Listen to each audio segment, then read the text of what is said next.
I'm also going to be drinking my favorite tea for the occasion.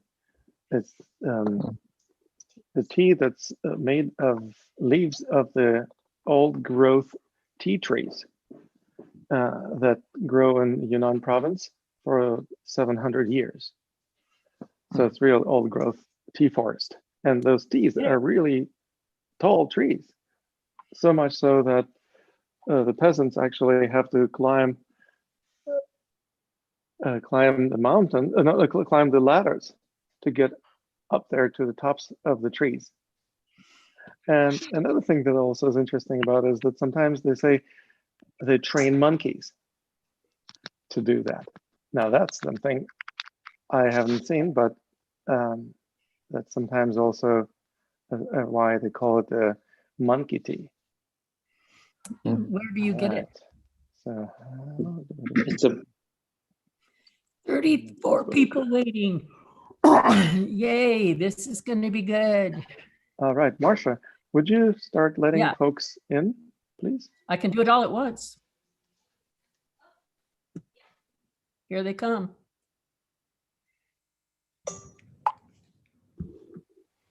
All right. recommend finding exercises. Welcome, welcome, everyone. So, get ready to start writing.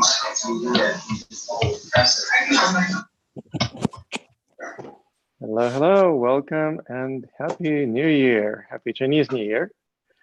Hi, Barbara Lynn, long time no see. That's good. All right, and more folks are joining us. Marvelous. I'm gonna make it work on Facebook so that folks who are not joining us on Zoom still.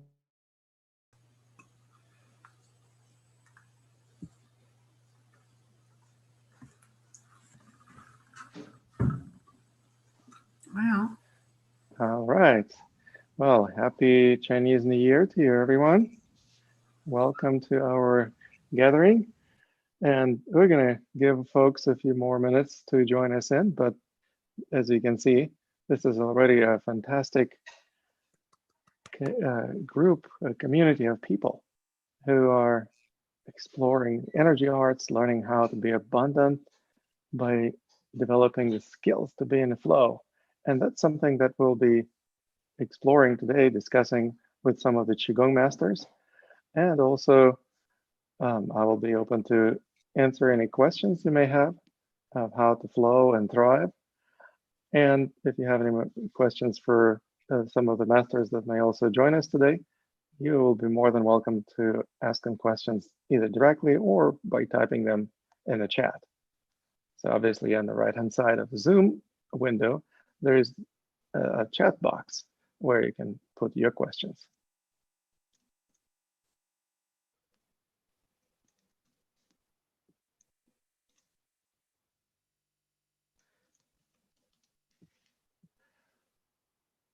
All right.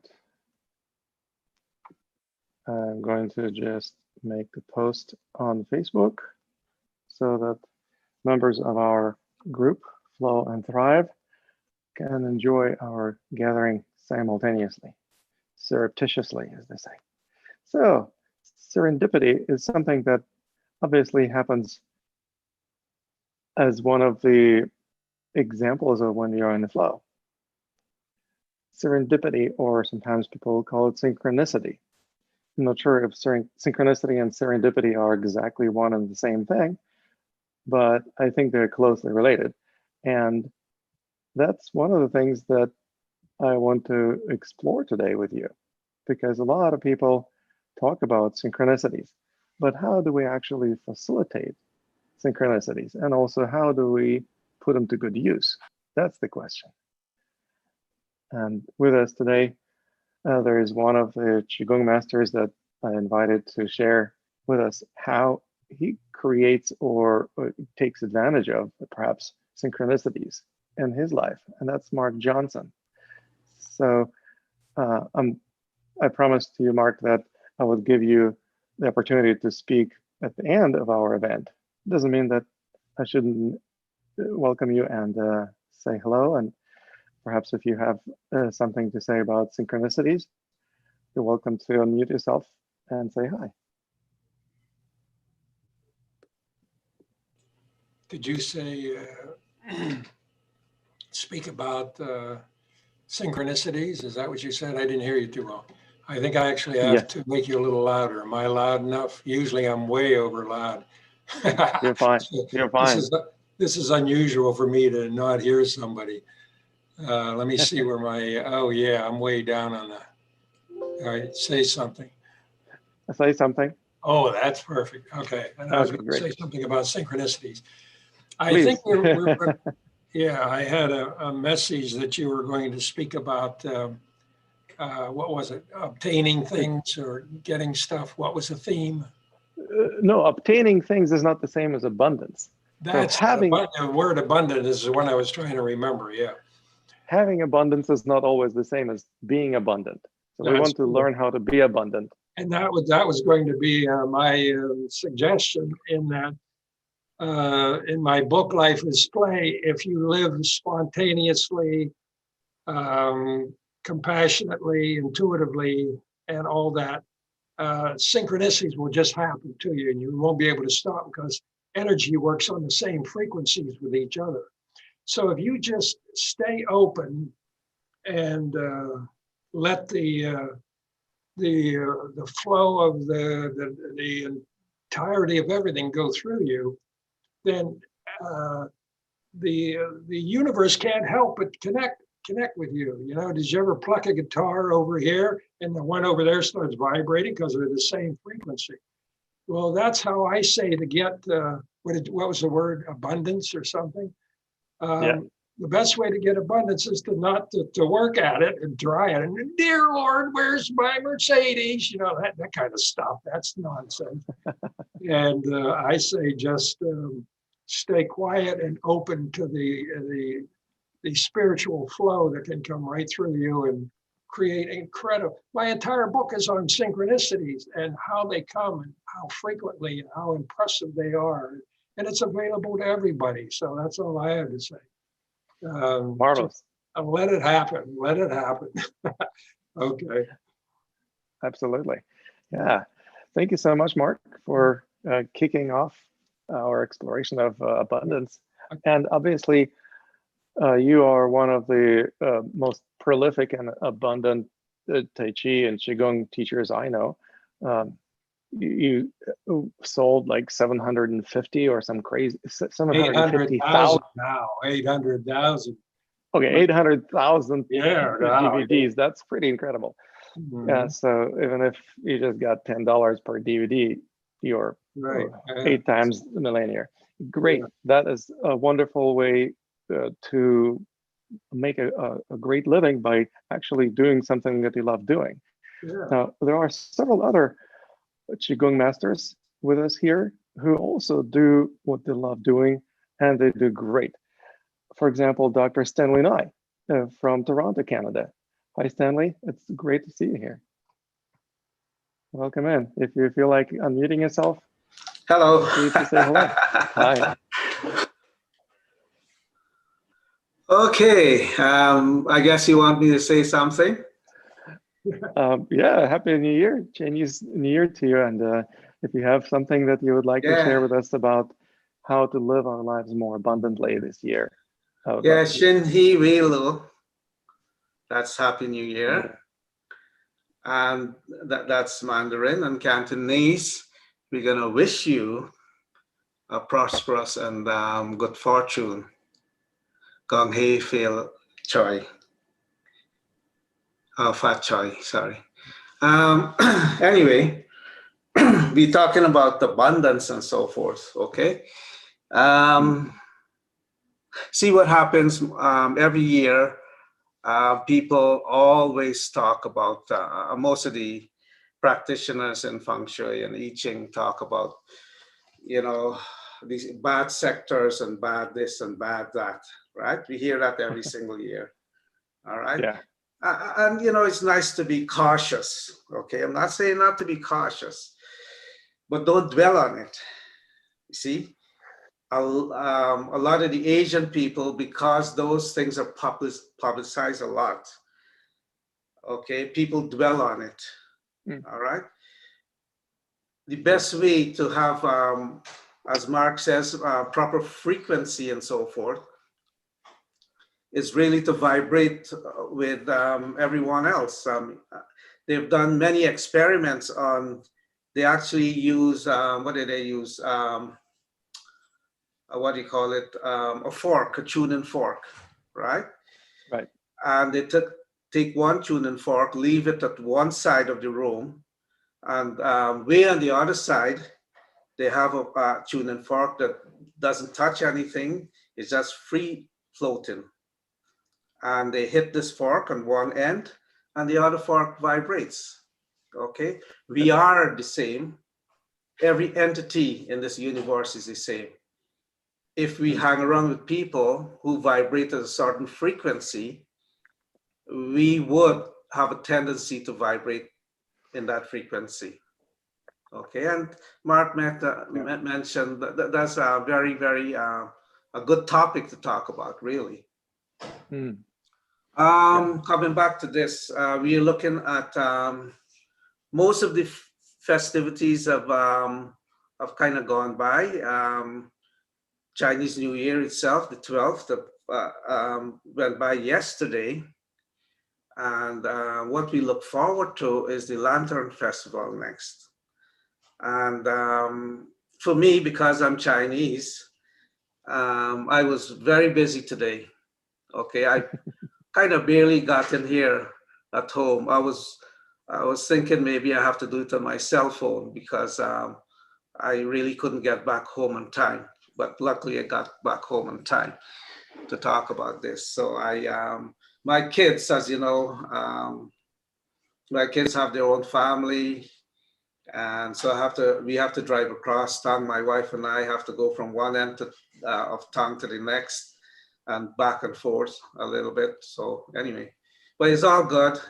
It's all you know, festival season. We all enjoy ourselves. Okay, we're looking forward to the Lantern Festival next, and even now, between now and then, a lot of what do you call it? Families actually meet each other and get to see each other after a long period of time. You know. Yeah, and in Canada, you had some social distancing and restrictions on gatherings and things like that as well, right? Yeah, of course. And you know, I'll talk about that in a few minutes. Okay. That one, I look at it, I'm sure some of you would agree with me on the way I think, but we'll talk about that in a second. What I'd like to tell you now is about, and you know, most of the I Ching practitioners and so don't even speak about this. And I was hoping that somebody would speak about it, but nobody has. At least, you know, what I heard anyway. At least not yet. What it is, last year, 2020, right, is what I call the beginning of the new era. That means the first, last year was the rat, and that's the first of this new era. Right? The 12-year cycle. You can see by the new era, there was a dramatic change, right? The dramatic change is something has to do with health, and they call it COVID, okay? I have different names for it, but they call it COVID. Anyway, this year is the year of the ox, as we all know, and so forth, of the yin metal ox, and that's important. Okay, yin metal has significance. We were in the yin, we were in the yang, but it was water season even last year, and throughout January is water climate. Okay, and we're still going to be in the water climate because yin has more to do with passivity and water and that sort of thing. Okay. Metal now has to do with the lung, okay, in terms of health, if you'd like to look at it that way. So we have to look forward to lung diseases and so forth. Has to do with the lung. Like, anyway, let's look back at the changes of era, right? The changes of era. If you go 12 years back, that takes you to 2008. Mhm. And if you remember, I don't know how many of you guys are too young to be around in 2008. I can see your faces here. Okay, so what happens is, and nobody's smiling. What happened? It was a joke. Well, I'm 78 years old, so I qualify to be in your category. Well, coming to that, I actually should start collecting old age benefits. I was quite a few years ago. I was qualified to get there, but I haven't done it yet. So maybe soon I'll apply for it. Anyway, so I'm in that category. So 2008, I was still an old guy, and I can remember back.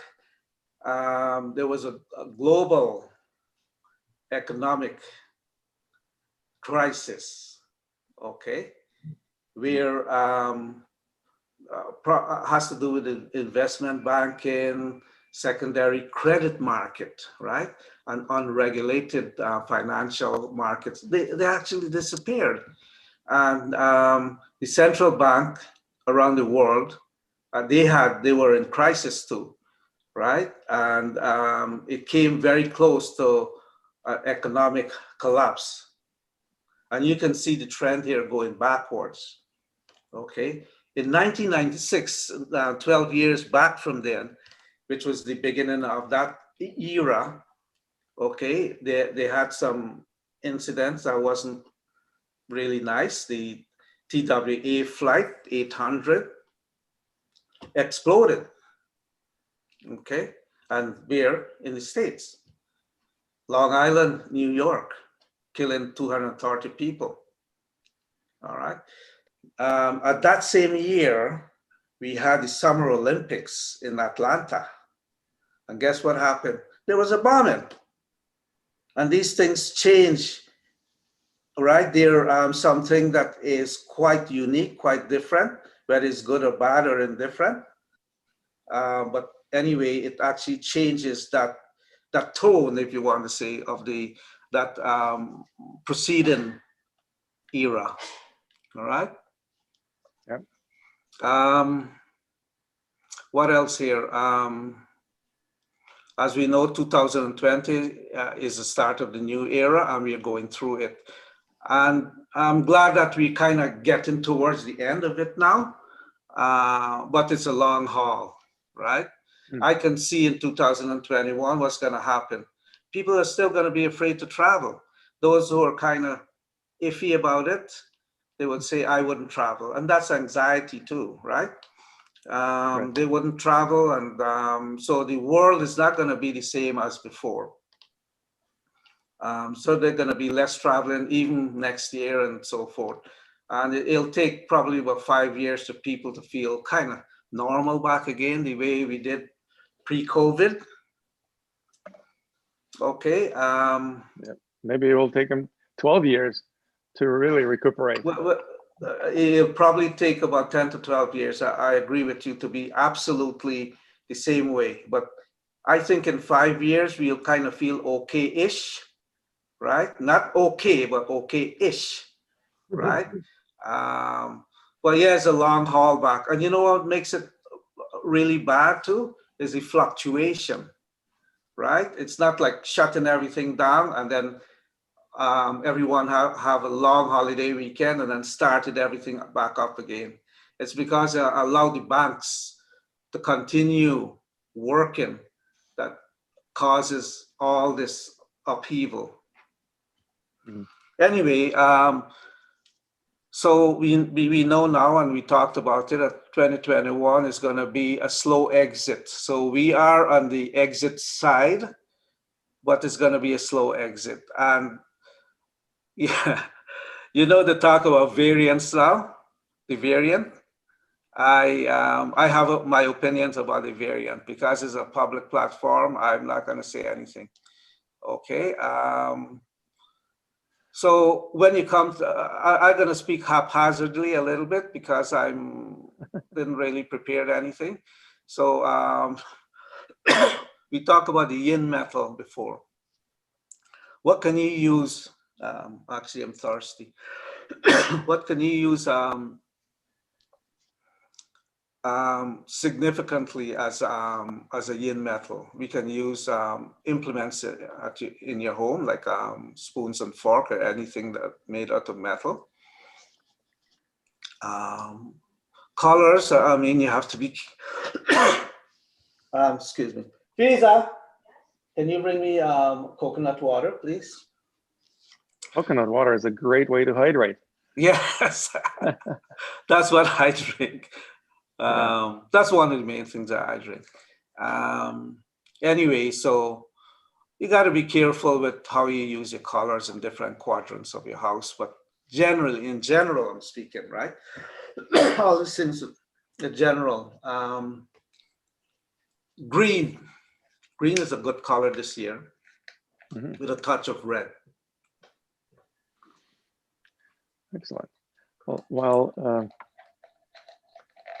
yeah, what's interesting about it is that yin metal, I wonder if mercury is an example of a yin metal. It's fluid metal. It's something Mercury it is, yes.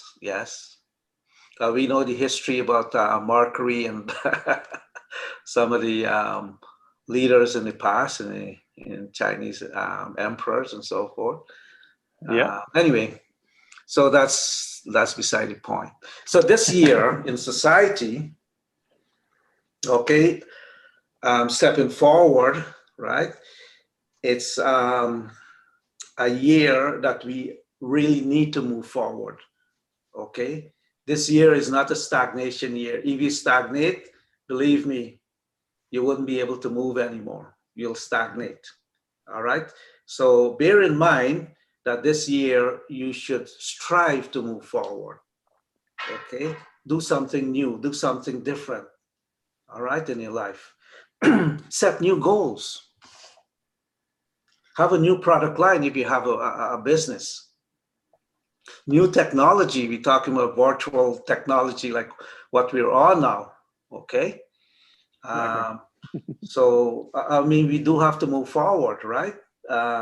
I've learned so much. I mean, we talked about this. I've learned so much since the COVID came in preparation to the virtual new way of doing things, this new era of doing things, right? Right. So yes, you do have to move forward now. So what else? The things like communications and so forth, which we talk about this is communication. It's actually a really, really good way, and really this is what is gonna override a lot of way of life itself. Okay, not only business, but just the way of life. So communication will create a new opportunities in terms of business, but also perhaps just how we have been kind of mostly staying at home. Obviously, communication helps because we still can be connected with people worldwide.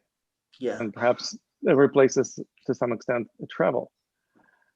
If we can't travel, at least we can connect with each other on Zoom or other video, virtual reality connection, communication platforms. Although we're sitting at home, we always have to move forward. And move forward for most people like me, who are the old set of people who didn't know much about computer. We have to learn. That's moving forward for me, and it's a long way to get to this level, to be able to work on Zoom It's a far fetch from where I was pre-COVID. Excellent. By the way, it's a good year to have a baby. New changes, new things, okay? If not, you'll get left behind, okay? You remember the past generations, the older folks, okay? You're all young, by the way, online, I can see you. But I'm talking about the older folks, right? Because they didn't partake in society, they've retired, didn't partake in society. Guess what happened? They got left back. And by the time they realize 10 years later, 20 years later, it's too late to come back. It's too much of a haul to come back. So, you know, they kind of kick the bucket that way because it's too far to come back. And I don't want none of us to be in that position where it's too such a haul to come back. This year is also a year of consolidation, okay? You'll probably find some of the governments and leaders in different companies and so consolidate. The reason for that is because things might not be as good as they expect it to be. So they actually have to join together somehow. And not necessarily join into one company, but just kind of work together and feed on each other. We're talking about vibrational energy now. We're talking about being together and you know, vibrate together so that we can all help each other. I just saw, by the way, on TV, which I don't look at, it just takes me about a couple of seconds. But I saw that Disney Plus, actually their stock skyrocketed. So they weren't doing that well even pre-COVID. But you know what they did? It's the same thing we talked about here, right? They innovate, they do things. You got to move forward. This is the year to move forward. If you don't do it now, by next year it becomes harder. By the following years become so difficult. Okay, so we have this wave, if you want to say the chi wave. Okay, we have to float with that wave and go with that wave, right? And Dr. George Love there would demonstrate some of that later. So we have to go with that wave. It's all about timing, eh? Absolutely. We can be in the flow and thrive, or we can struggle against the flow and barely survive, keeping barely the head above water, so to speak. So that's why this year you got to go catch that wave, as we say, right? So the characteristics of this year of the ox is, you know, many people ask me every single year, what do you think the characteristic of this year is going to be? And I say, look at the animal. What year is this animal? It's the ox. What does the characteristics of an ox signify? Hardworking, okay. All right, we drive them, okay, to make them do work. Reliable, okay. Strong, friendly, caring, all right. The ox wouldn't go against their master, even if they get lashes, they'll keep on going, okay. Intelligent, they are very intelligent. They don't speak our language, but if you look at their mind and their brain, they are intelligent. You're also patient, passive, but stubborn. Right. All right. So these kind of characteristics, right, you would actually see evolving as the year goes along. Right. Family relationships now. I hope I'm not taking everybody's time. Well, I will definitely want to give all the other I'm going to finish it. Masters have an opportunity to chat. At home now, we're talking about comfort and harmony. Yeah. All right, we'll find more of that. I'm not speaking for the people them who actually take off at a tangent and becomes very depressed and have massive anxiety and so forth. I'm talking about general public, easygoing and friendly. But again, characteristic of the ox, emotions can run wild and people can snap sometimes. And you need to get out of your comfort zone, okay? In my opinion, it's nice to be comfort. Not my opinion, it's actually universal principle. All right, I don't have any opinion, by the way. It's all universal principles. Looking, even if you're looking for a partner or anything like that, you need to step out of your comfort zone. The reason why comfort zones signifies stagnation. Okay, so you need to get out of stagnation. We talk about getting and moving forward this year. You need to be out of your comfort zone a little, stretch it a little bit. Don't be uncomfortable, but you need to be out of your comfort zone. And career, we're looking at more kind of basic earthly type of businesses like construction, energy resources, natural stuff, you know, healthcare is a part of nature itself. You can say lawyers and so, accountants, technician, police, firefighter, that sort of thing. And more of charity kind of work, right? You'll find that people would get involved more in charity and helping others, right? But the thing is, it's you do have to be hardworking this year and be patient and have a big heart. Excellent. I don't know if you want me to talk about finance and my view on COVID. Well, let's have a little bit of a dialogue. I always consider that dialogue is Sure. more fun than a monologue. Yeah. So you just mentioned our joint friend, Dr. George Love, and I would love to introduce and invite Dr. George Love to speak up. Oh, of course, George, of course. please He is feel a free wonderful guy. He's gonna lighten up the place for a second. Yeah, go ahead. Indeed. Yeah, if you don't mind unmuting yourself, please speak up Oh, yeah, and yeah, share sure. with us what you think about how we can be in the flow this year. Well, this is the most unpredictable year of my life, and I would assume everyone is feeling the same way. But I'm also of the opinion that you have to make plans as if everything was okay. So even though you want to do what we did last year, like last year, 2019 was a great year for me. I went to 6 different cities. I taught Qigong 6 different places. I got a bunch of new students. And then 2020 came along and I was shut down. So that shifted my practice to online, which was something I was resistant to doing. Not that I'm a technophobe, but I would prefer not to. But Right. forced me to do that, and I was successful at it. So now I want to go back to traveling. I want to get off of doing so much internet, and I would prefer to actually do face-to-face. So Well, now you traveled know. a lot more last year than most of us did. I mean, you're probably one of the few folks that actually traveled internationally that I know of.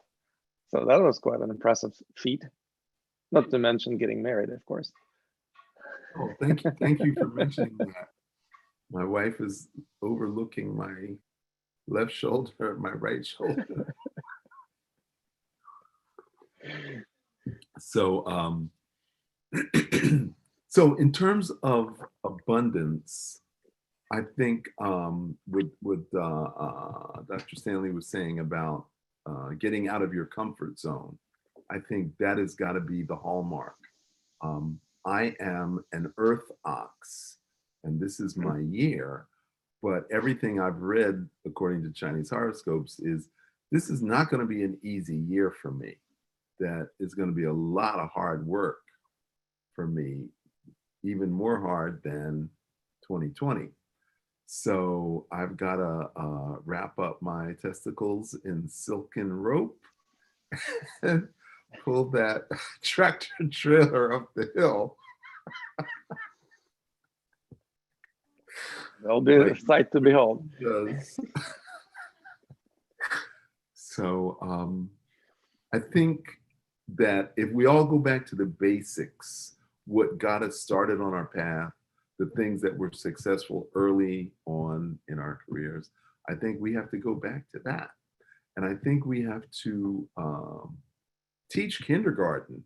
I would rather teach PhD students in Qigong, but I realize that people drop out for whatever family reasons or whatever.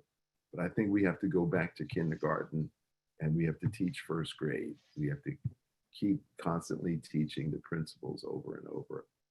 And hopefully 5-10 years from now, they will accelerate themselves. But I think it's really, really important for us to continue to push everything that we've been doing our whole lives. We can't slack off.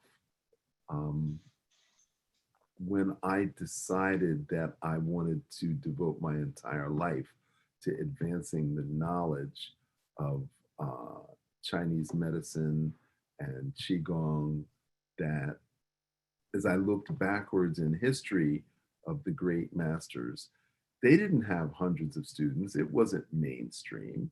They might have had 10 or 20 really dedicated students. So it's always been a small market for the knowledge. I remember reading books that said the Chinese said this or the Chinese did that. And it wasn't the Chinese, it was one guy with 10 dedicated people. So, you know, we can't assume that the world is going to jump on our bandwagon as much as we realize they should. So abundance is just keep doing what you're doing. Doing it well. Do every year, upgrade your skill set, upgrade your packaging, upgrade your marketing, upgrade your method of explaining things to reach a wider audience. And so I want to thank Dr. Stanley for continuing to be a role model for me. Awesome. So well, you guys are all role models for me too. Thank you, George. It's awesome that you are doing so well and have insight, and at the same time also the energy to actually do these things that you are currently doing, because obviously you're doing Qigong, you're doing something right. You have abundance of energy to continue changing, transforming yourself, transforming your life and lives of other people. You gotta be in it to win it. Awesome. Well, I have another wonderful Qigong master and old friend of mine, Nadia Hole, in the house. Nadia, please unmute yourself. Say a few words about how things are going for you and how you would like us to get this Chinese New Year started. Well, aloha, everyone. And this meeting warms my heart. The last time I was with Dr. Stanley and Dr. George in person was in Rome, dancing at the Qigong conference there. And Lama the last time was in Portland. And many, many beautiful memories of all 3-4 of you. And Mark Johnson, I've been wanting to meet you in person for years. I use your book, so thank you. Yeah. So my grandfather was a minister, and so maybe let's open with prayer. And Hawaii prayer. Hawaii prayer would be, for the year that's passed, the year of the rat, with all the challenges. the Hawaii prayer would be, hey, bro, you great chi up there. Are you on vacation or something? You do something, I quit. And that's the place where right now we're at a turning point. And to feel really deeply in your heart what you really are asking for, what you're really needing, and let your voice be felt. And Qigong, the word for good fortune is Hao Yun Qi. Good movement of Qi. The more your energy moves, the more energy flows, the more abundance there is. And our problem is that with the past year and with all the stuff that happened and all the energy that's coming through, is that the boulders in our hearts, the boulders, internal boulders have been magnified. We think it's the outside, but it's really the inside. And we can go to Lama, go to Stanley. I just love him so much. I love you guys so much. I've been to each of you for help. So there, people like Dr. Love, Dr. Stanley, Dr. Lama, and get help and get those boulders melted. Then magic happens. Yesterday, Chinese New Year, we moved to a new house. Impossible right now. Congratulations. Oh, yeah, and we moved on Chinese New Year, almost the last load of the timing. Not possible to find a new house in fire country. 2 fires. The home I was going to move into burned down. People are charging about double the rent. Not possible. And through that synchronicity you talked about, I don't know, can I call you Mark? Yes. It just happened. I dreamed it about a month or 2 ago. Didn't think it would ever happen. And this is the house. It was total audience intersections that happened at half the going rate. And then the other synchronicity that happens when you're in the flow. And it happened when my energy was lined up. My energy was lined up with not what to do on the outside to make things happen. More, I can't explain it. More just, I've got kids and a new grandbaby, and how do I find a place for my son to live when he's coming to visit? It was very simple. And all those intersections has happened, bingo. And then the funny one yesterday was that Chinese New Year was yesterday. We were exhausted moving. We lived at the top of a hill. We stair stepped it.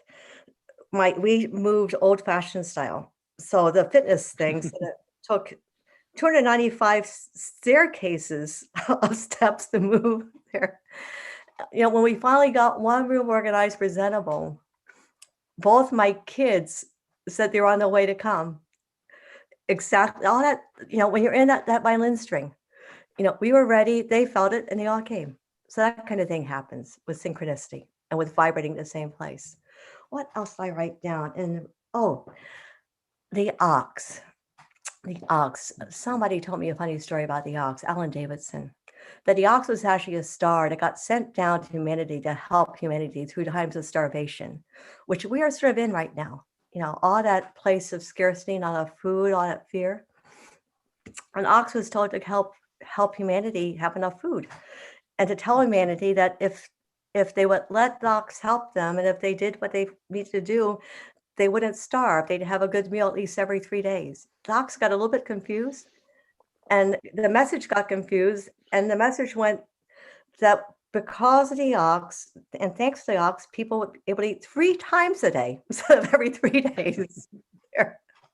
And the ox being the ox, having the messages a little mixed up, is totally dedicated, works so hard to make up for what didn't get communicated correctly, and is here this year to help us, as Dr. Stanley mentioned, to erase, make it through all those negative challenges of the rat with the qualities of the ox. Honesty, hard work, diligence, and working extra hard because he messed the message up. So whatever we did to mess things up, we got to work extra hard this coming year. What else to say too? Oh, and when you're in the flow, way back in Qigong, decades ago, my kids were in diapers. At a time in Spokane when it was like right now, meaning survival, scarcity, people were not employed. No one had, money was really tight. We invited Dr. Chow, who was my first teacher in Qigong, to come to Spokane. And in that sort of flow state, I saw stuff. And I saw that we'd have 400 people come. We'd make $40,000 in a weekend. It was totally ridiculous. I mean, not sane. But that place where for a higher cause. And that's the other message too. This year, focus on what your heart of hearts really wants, what your real gift is. And with that, all those violin strings came together and we did it. Not possible in those times to get over 400 people show up for Qigong. Back then, people couldn't even spell it. It was not even there. And we brought in $40,000, which, God, I mean, that's at least double or triple in our times now. So what else here? I wrote stuff down. Oh, I think that's about it. And anyway, so lots of love, lots of gratitude. The other piece came in. I teach every morning this call about how to connect with the divine, the sacred chi. And not that I teach it, it comes through. That's what's really important this coming year too, is that people think that they've got to do all this stuff on the outside to have the inside happen. And no, I mean, each one of you, anyone who came on this call, you've got a gift. It's a really important gift. So let people who love you and see your gift, love you so you can be the circle of life. So you can be the flower that's the center of your world, and all the flowers around you will blossom. And the key to that, of course, is Qigong. Qigong meaning Qi, no matter what language you speak, no matter where you're from, Qi, that divine force that makes the sun rise, that makes babies, and what? Just love you guys. Thank you so much. What an honor. Oh, and then of course, abundance, as Lama so beautifully said, isn't necessarily money. Meaning this year has not been the best money year for me because I had family things to take care of, but the relationships that have blossomed this year, I'll start crying, and I'm dealing with the tears. What happens, you let the chi in, you let it in all the way to melt those boulders, to crack your heart open. The relationships that have blossomed that are like money making relationships. I didn't go into them to make money. I went to them just by those accidents that happen that you can't even see why. I mean, you do it for but you do it really sincerely for and your heart of hearts lined up with the chi, aligned with what you're really meant to do and the greater cause, and then all this magic happens.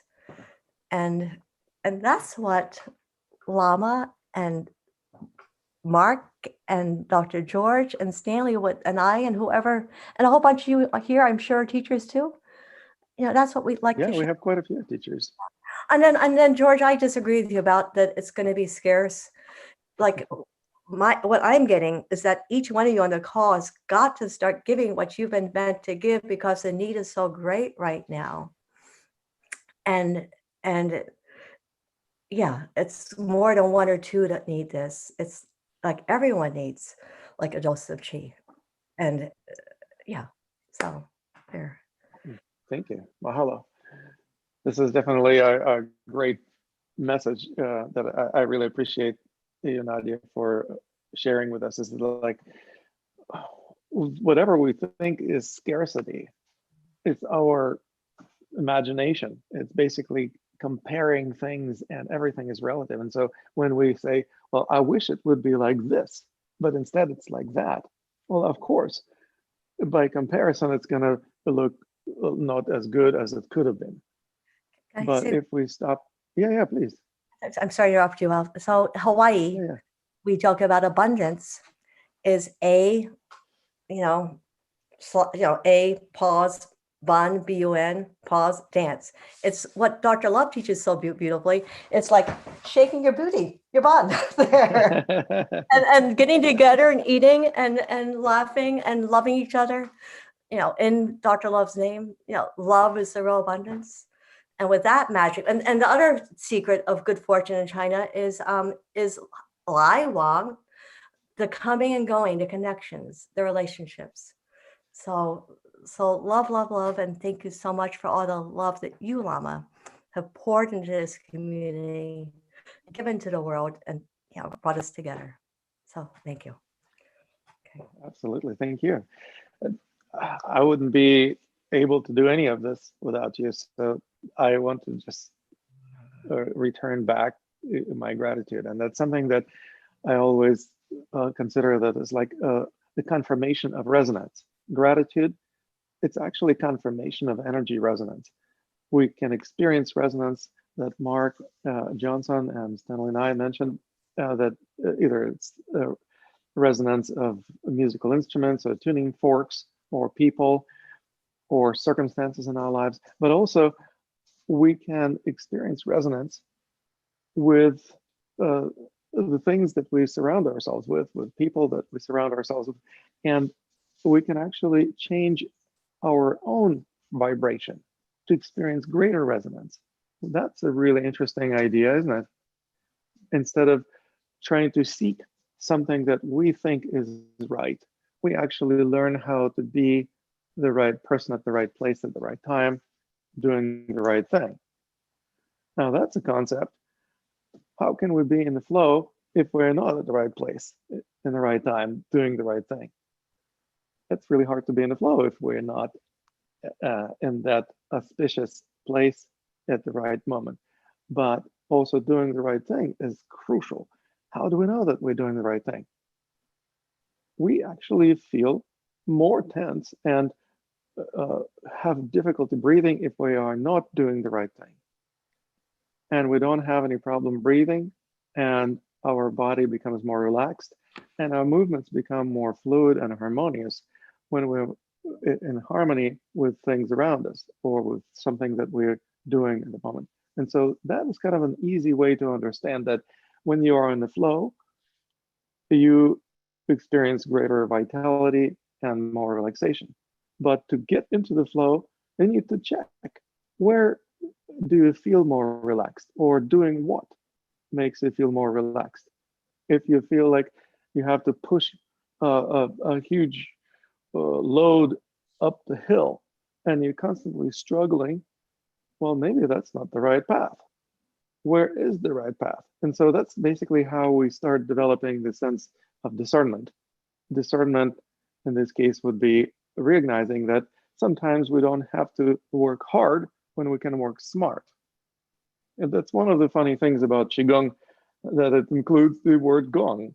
And in Chinese, gong or kong means hard work. One of the translations of that character is hard work, or a certain skill developed through hard work. Well, that kind of creates the mental expectation or assumption that that's how we should be. We should be working hard. And I always say, how about we work smart instead of hard? Like last year, for example, 2020 was not a hard year for me. I actually thrived throughout the year. And I did things that obviously pushed me a little bit outside of my comfort zone, but it was a tremendous growing opportunity. So instead of feeling like uncomfortable, that's bad, it's more like I'm comfortable. Oh my God, I'm growing a lot.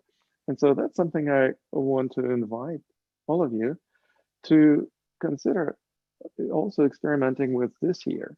How can you grow in such ways that are not particularly comfortable, but don't require struggle against the flow? Well, how do you know that you're not struggling? That's one of the things that I actually practice in Qigong. One of the Qigong practices that I do is feeling the flow. Just like in push hands, if you're practicing push hands with another person, you have to feel how that person is moving, and you adjust and adapt to the minute changes in their movements and their direction of movements and their energy projection, and basically play with that flow. Well, what if there is no other person? There's just an energy field. Well, the same idea. You connect with the flow of energy and you move with energy in such a way that it moves you. Instead of you manipulating the flow, you learn how to surrender to the flow and be in the flow. Well, how else can you be in the flow if you're not going where the flow is going, right? So that's basically one of the things that is a really crucial aspect of my approach to Qigong. Of course, there are many different approaches. There are many different teachers, each with their own approach. And I say that there are several folks here who are renowned Qigong teachers who were not featured in our previous summit on abundance, but I just wanted to give a few minutes an opportunity for them to speak up. For example, a well-known Qigong teacher from Chicago, Gary Kleiman. Gary, are you on board? Yeah, Gary, feel free to unmute yourself if you want to say a few words. It would be great to hear what your perspective is on how to be in the flow.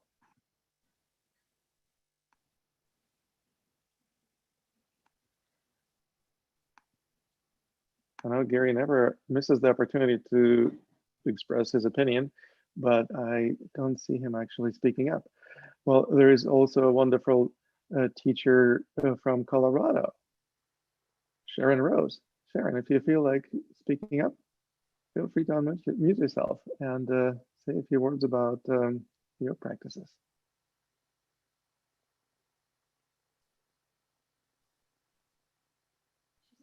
All right. Well, Gary, whenever you feel like you're ready to unmute yourself, let me know. I will give you the soapbox for a few minutes.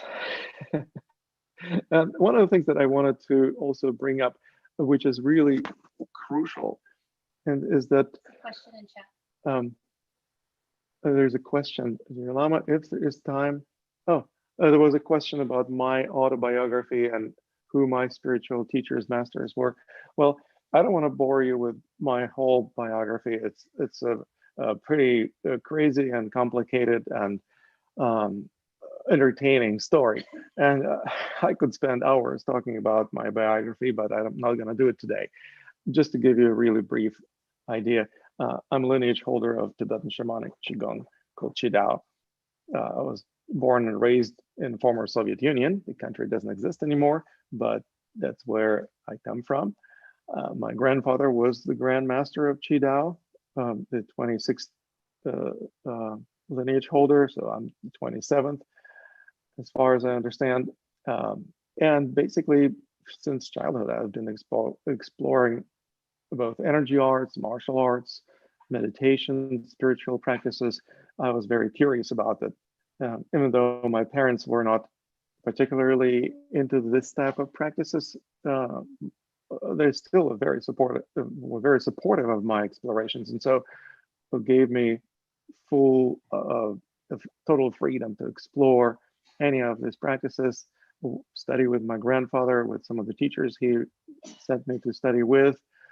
So I spent pretty much my entire teenage years learning how to kick ass, how to meditate, how to heal, and then ended up going to the school, at the college, and also served in the military and special forces just for 2 years. But I was drafted and eventually became a sergeant, and then spent some time in action. In other words, a very convoluted and complex personal history. Not a lot of Tibetan lamas have background in special forces operations. And also, how did I become a lama? The question is, what are my spiritual trainings and background? Well, I studied both with Buddhist monks from Japan, from Tibet, from Thailand, and from Siberia. Believe it or not, there are Siberian lamas.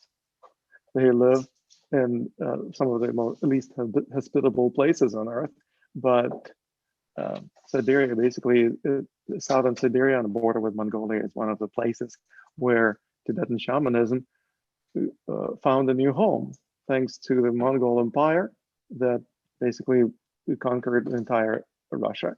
And Russia was under Mongol rule for 300 years. Some parts of Russia actually got indoctrinated or taught Tibetan practices, both Tibetan Buddhism and Tibetan shamanism. And at that time, I think they were not even particularly easy to tell apart. They definitely influence each other. And so I learned both Tibetan Buddhism, Nyingma school in particular, and also Tibetan shamanism called Bon. And one of my favorite practices in both of these lineages actually is a Tibetan dream yoga. Dream yoga is the spiritual discipline that kind of teaches you how to become awake in your dreams. And the beautiful thing about it is that in dreams, everything is made of energy. And so it gives you an opportunity to experience energy arts in its pure in a pure essence.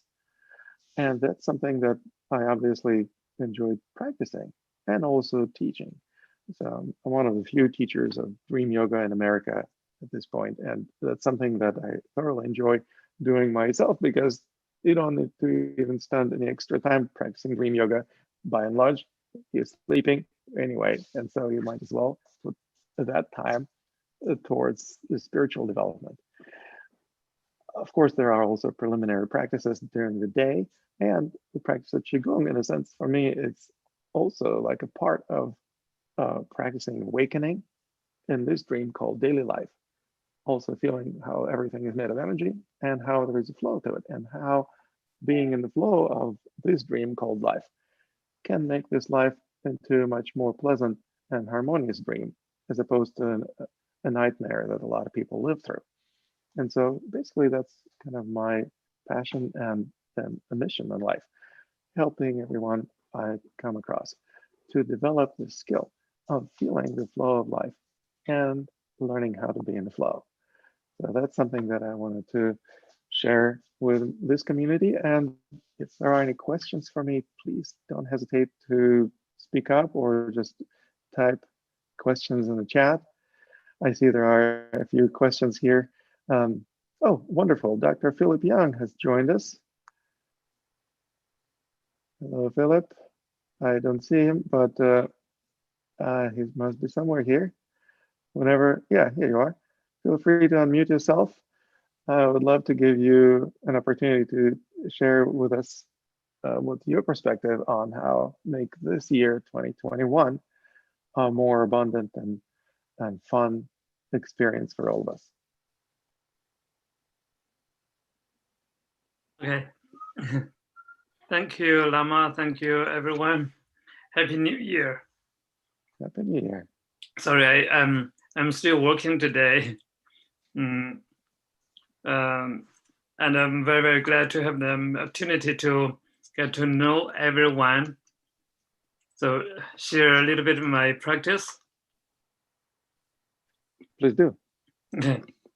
I've been trained in China for the Qigong. Initially, I practiced in martial arts since childhood. So gradually, I read many books and I heard many masters said, if you only practice Kung Fu without Qi, you cannot higher your level, especially in fighting. If I hate you, but you don't fall, so I fail. The how to, I hate you, but without your fall, but you get injured. That's by Qigong.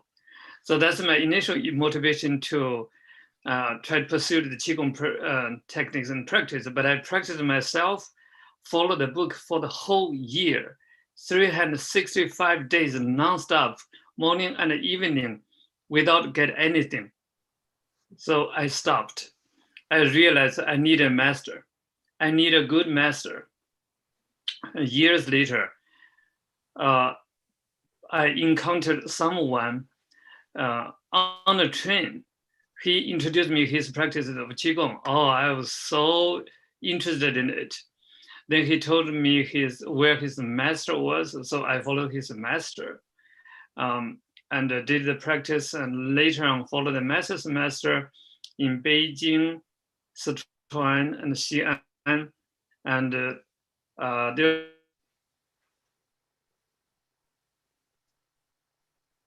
I practiced there for a couple of years, full-time practice. And later, I learned medical Qigong. So I really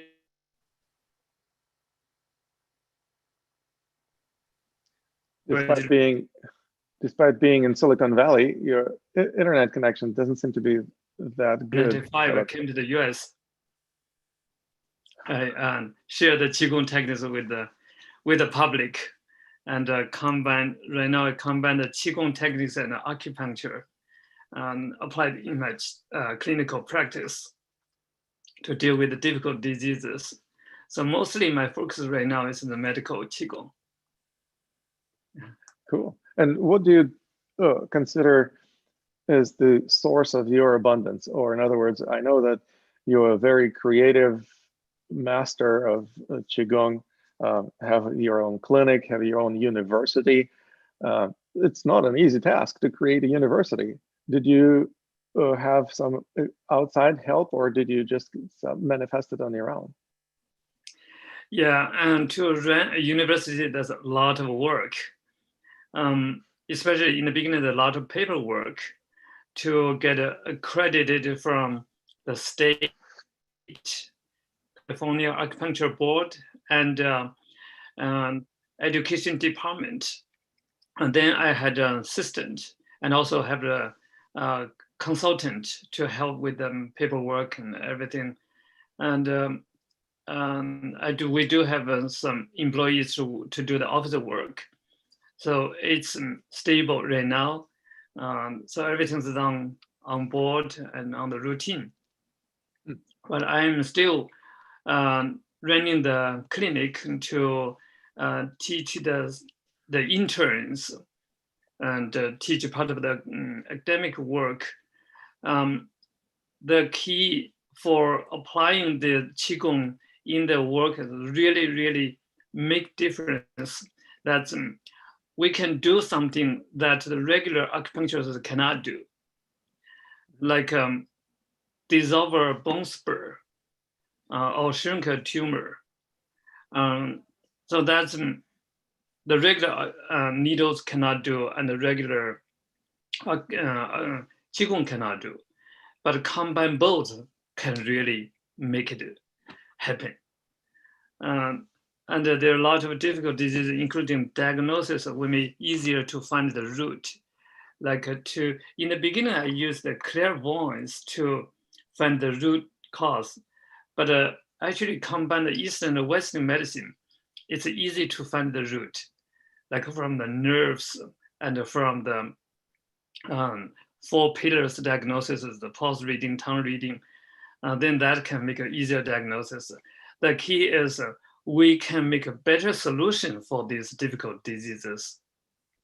Yeah, including the migraines or something. Migraine, the root, like from the neck, we really need to shrink the vertebrae, like the C1, C2, C3, C4. That's the most common.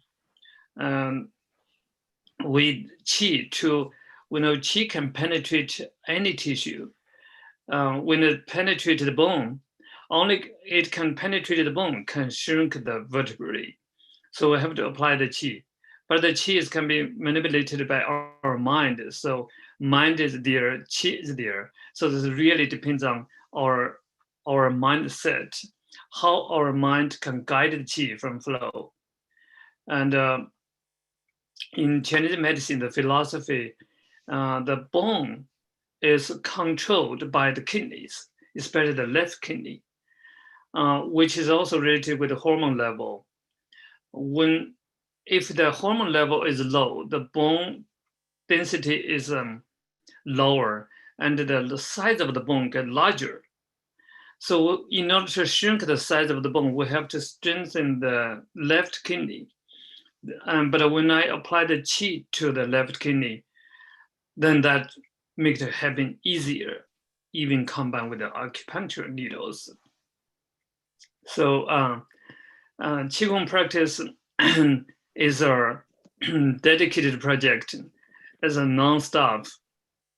When I also try to find out the difference of Qi and the herbs.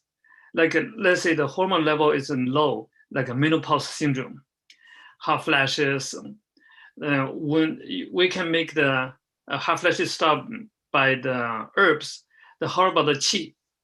So I did a qi apply on others, and also I qi apply on myself. Of course, I don't have the hot flashes, but with the age gain, I realize I'm getting older. My hormone is lower, like the mustache. I get some grayish hair. So I'm working on reverse the process, anti-aging. Sometimes I take herbs, I get a quick effect. Sometimes I just do the qi without taking herbs, still can get the similar effect. This is my current clinical trial on myself. Fantastic. So that's something that I'm sure might contribute also to significant abundance, because, well, there are millions of people who would like to reverse the aging process, wouldn't they?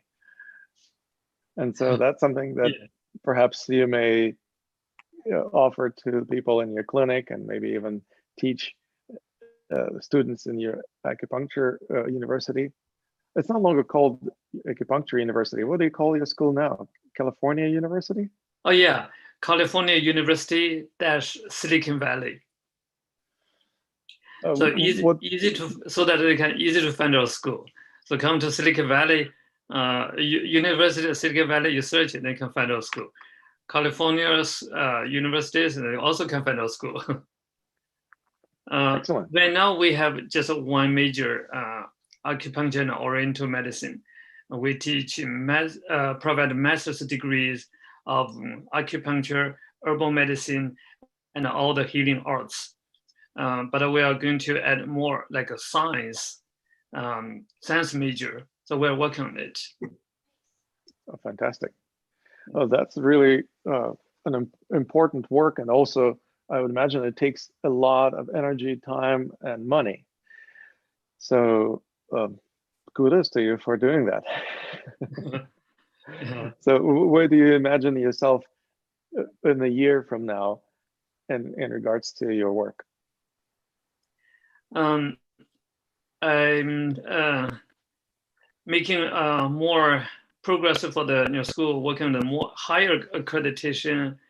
And I think constantly I share my knowledge and practice achievement with the public, so that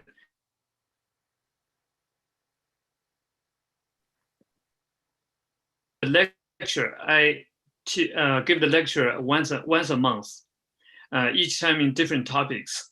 Like one time is all about hormones, the hormones from a Western point of view and the Eastern point of view, and then the Qigong practice. So someone asked,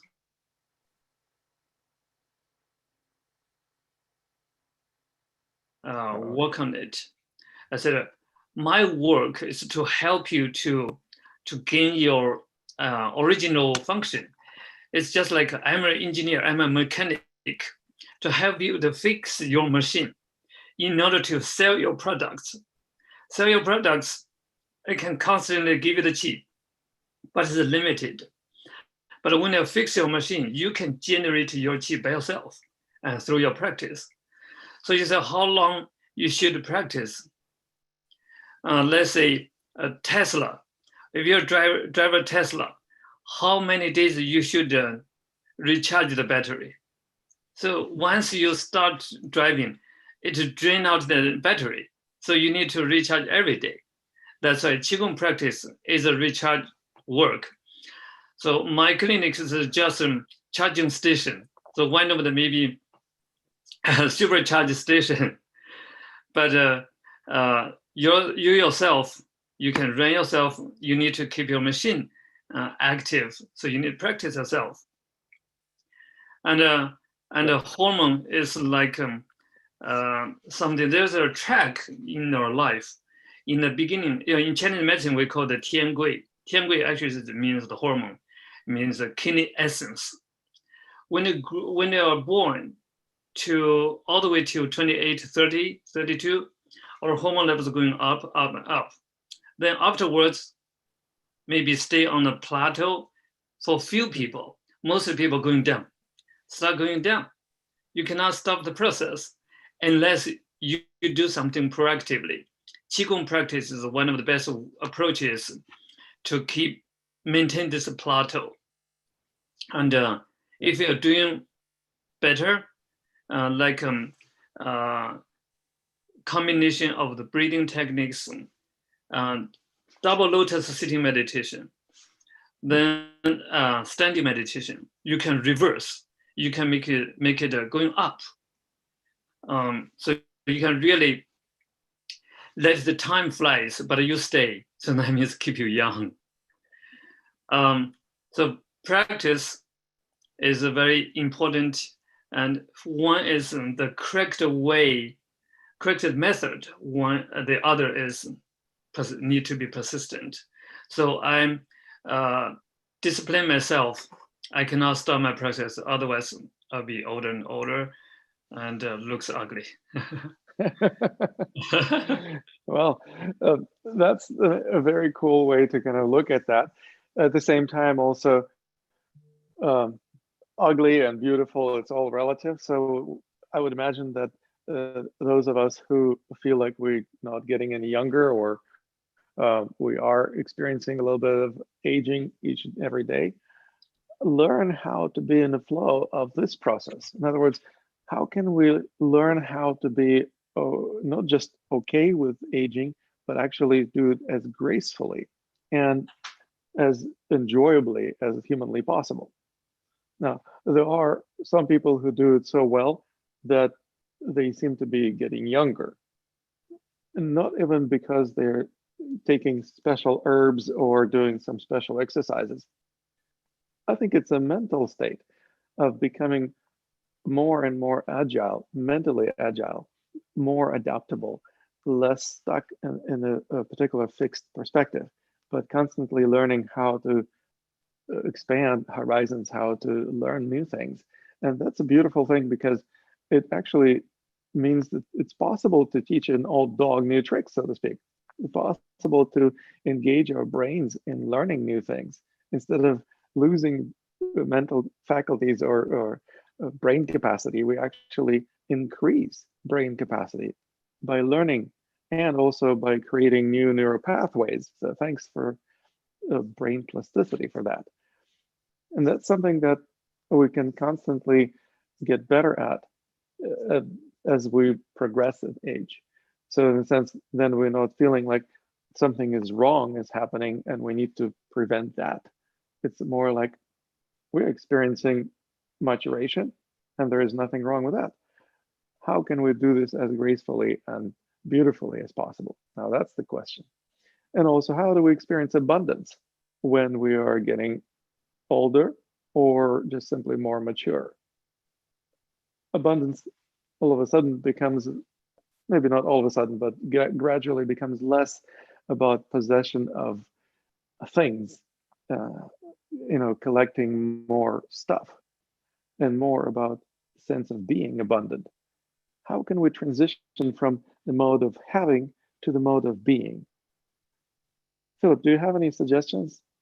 Or maybe some other Qigong masters may chime in as well? Yeah, as you mentioned, the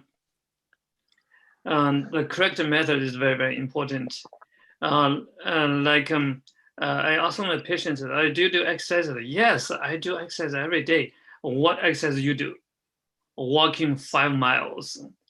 So actually, the chief complaint is the lower back pain. So I said, doesn't work. Walking for 5 miles, of course, it's better than nothing. But when you walk, the lower back and the upper back is not moving too much. I said, change a little bit. If you walk 5 miles, jogging, maybe 1 mile, even half mile, you are tired, just walking, jogging, walking. Then that changes. Then they follow.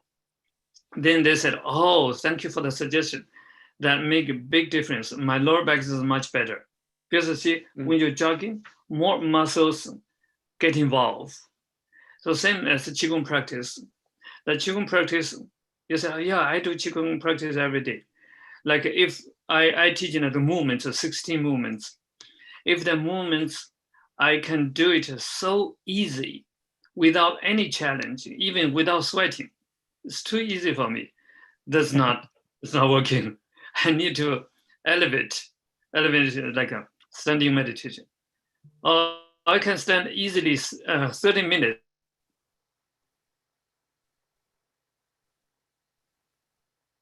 Improvement means that's going downward. So I need to improve, need to 40 minutes, 45 minutes, 1 hour, 2 hours. So you need to give yourself a challenge. That making progress. Then that can really strengthen your physical health and improve the quality of the life. And really improve the, we call it Jing, cultivate the Jing. Jing, that's, Jing can transform into Qi, Qi can transform into Jing to save it inside the organs. So you cultivate something that's yours.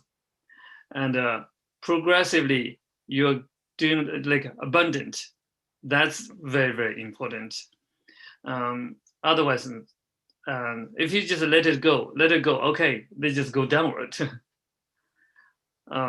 So my major suggestions, keep you always give yourself some challenging, even just a little bit, that making progress.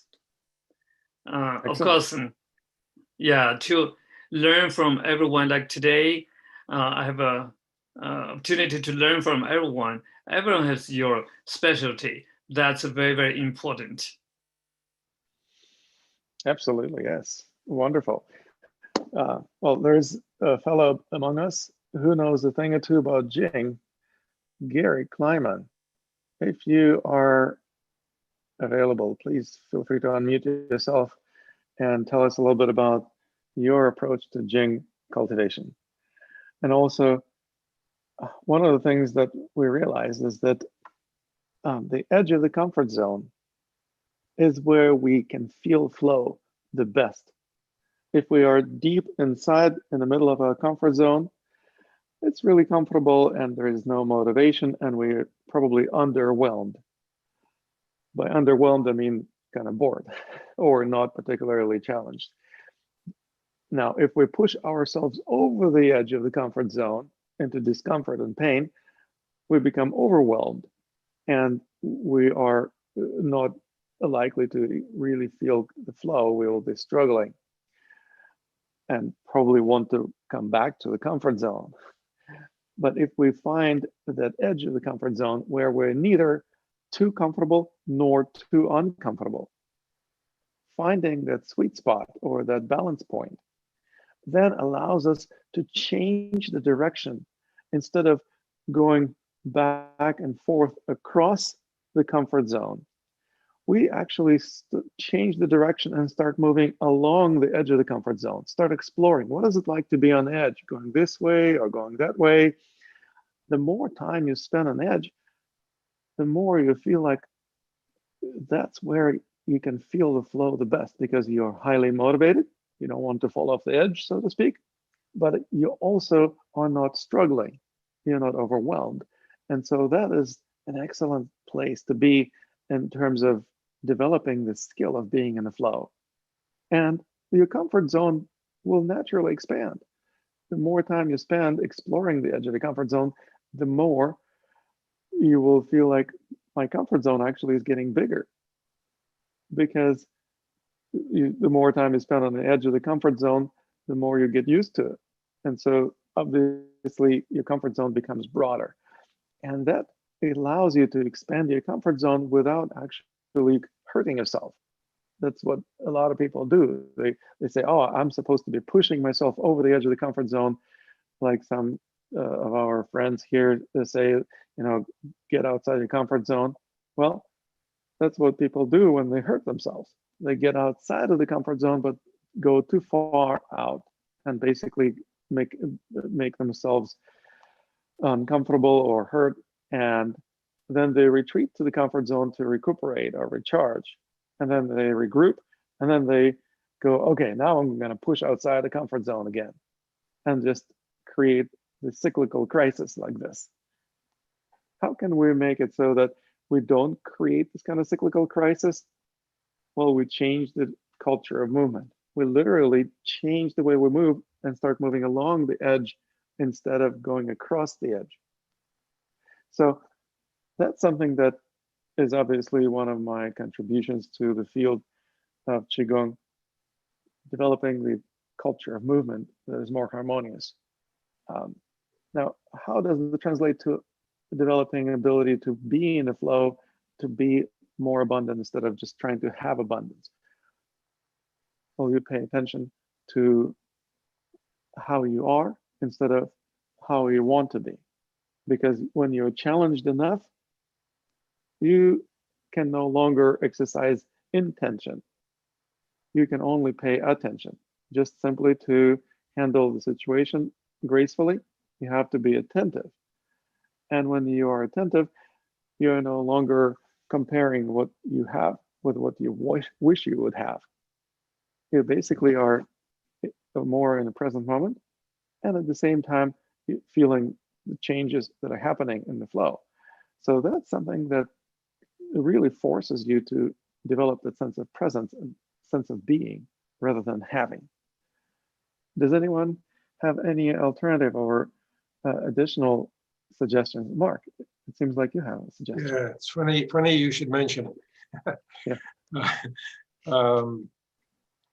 My biggest breakthrough and understanding of everything is that the reason most people don't do it is because they're convinced they are a wave on the ocean, and when in fact they are the entirety of the ocean. You can't separate the wave from the ocean, but we do, and in many ways.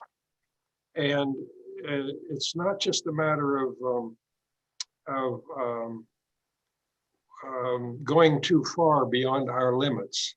I feel if most of them would just simply go empty and not even project or try to get some goal of any kind, just stay empty and open at the same time. Pretty soon, the entirety of the ocean will come through you. You're still a wave, but you are now realizing, actually experiencing that, whoa, I'm not limited to this, so, what's the problem? And then you start having intergalactic travel because it's all you and it's all right now. And it's incredible. And I can't get people to do it because they don't believe it's possible. Because it's like that story of what was the philosopher that said the people lived into a dark cave for centuries and centuries to where... Plato? Plato? I think it is, yes. And in the cave, the dark cave, and there's shadows on the wall. So for generation after generation and generation, all they knew was a dark cave, and they could follow the little things around. But finally, someday came out and said, wow, guess what's out here? There's a big sun out here that's lit up, and you don't have to go around feeling your way around and all that stuff. You already have access to it. And that's my final word is what I have learned is that just stay empty and don't strive for anything, and be at everybody, if anybody that needs help, you just help them. And the synchronicities start coming, and it isn't just something you would probably want anyway, which most people do.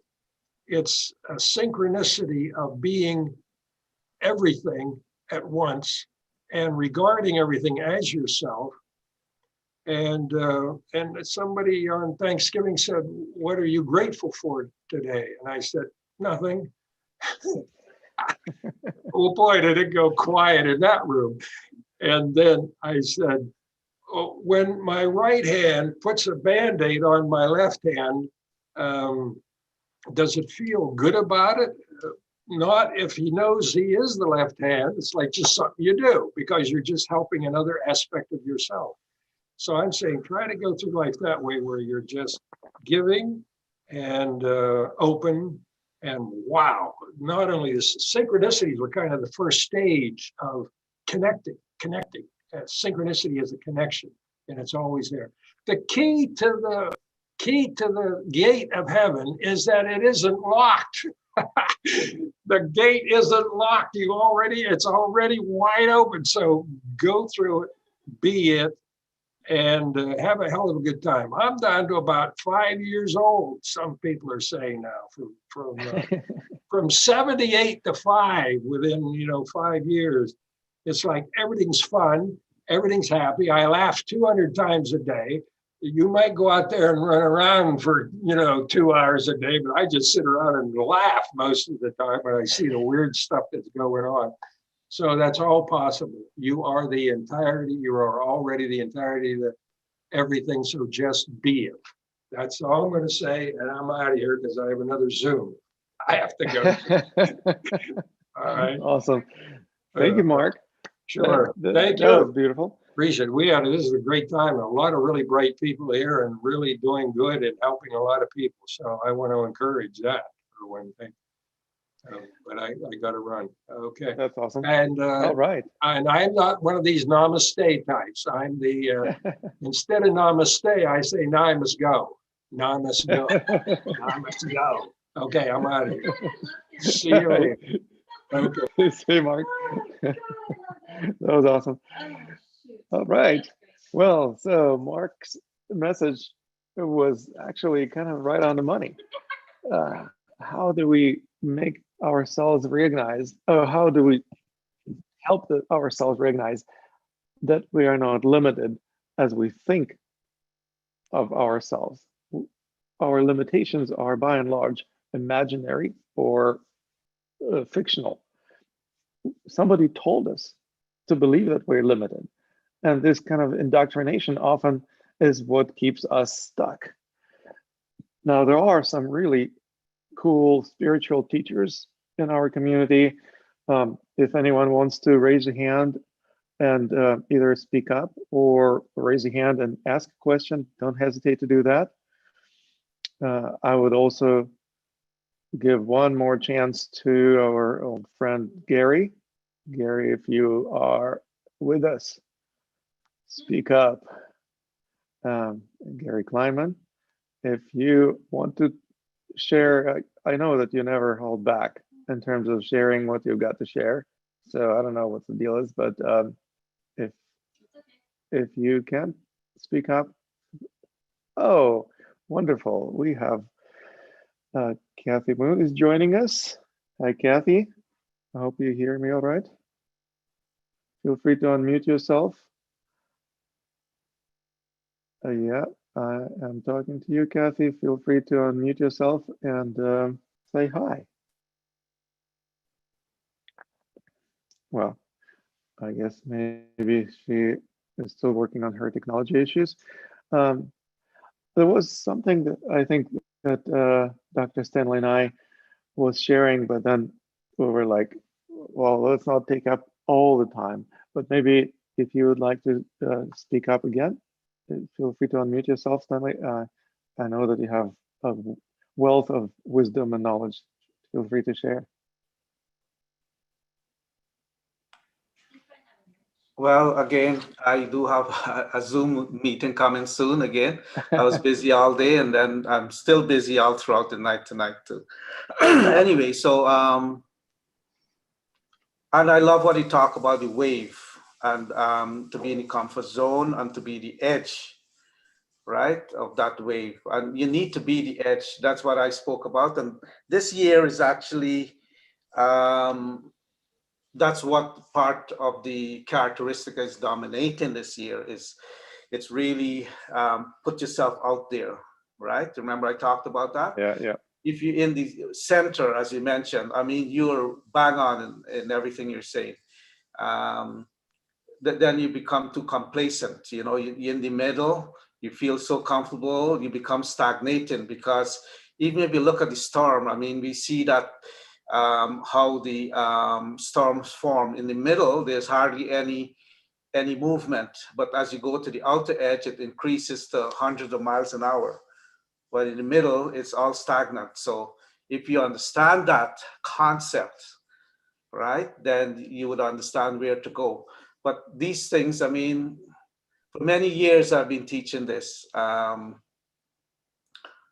thing is, we have to, because we are, and I get this all the time from, you know, the other instructors too. You know it, okay? You can relate it, you can talk about it, but you think the newcomers know it, but they actually don't. They actually don't see it. So I've gone into this way of teaching now, where I define everything. I kind of tell you the nuts and bolts and everything, right? Really how to, I'm lifting your hands and taking you throughout the journey rather than explaining it. And we all do that. I do that a lot, and I've been talked to about, you know, I'm not explaining the detail simply because I know it. To me, it's easy, and we all do it every day. I don't have an issue with it. But yes, so I think what you're saying, Lama, actually needs like a whole semester of work to actually get the class to really do it. And these are the things that I'm trying to do now too, is really to get the class to do it, not just saying things, because we've done it so many times over. We don't know the difference, right? We think everybody know it also. Yeah, where was I? I was going to talk about finance, I believe. I'm not sure, but anyway, you have to be prudent, slow and steady. Don't try to make a fast buck this year. Believe me, you're gonna fail. Always think about long-term investment, long-term. What are you gonna do? How are you gonna place your business? How are you gonna place your life? How are you gonna place your relationship? As we're talking about abundance, it's not about money only. People think it's about money. It's about relationships. It's about every facets of life, every single facet. You can have abundance in anything that you do, on any kind of what do you call it, facet you're in, or predicament you might be in, okay? Yeah. The other thing is, I was going to talk about the COVID, okay?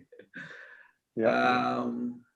You can call it a war, you can call it dictatorship, you can call it martial law, you can call it whatever you want, a conspiracy or not, or whatever.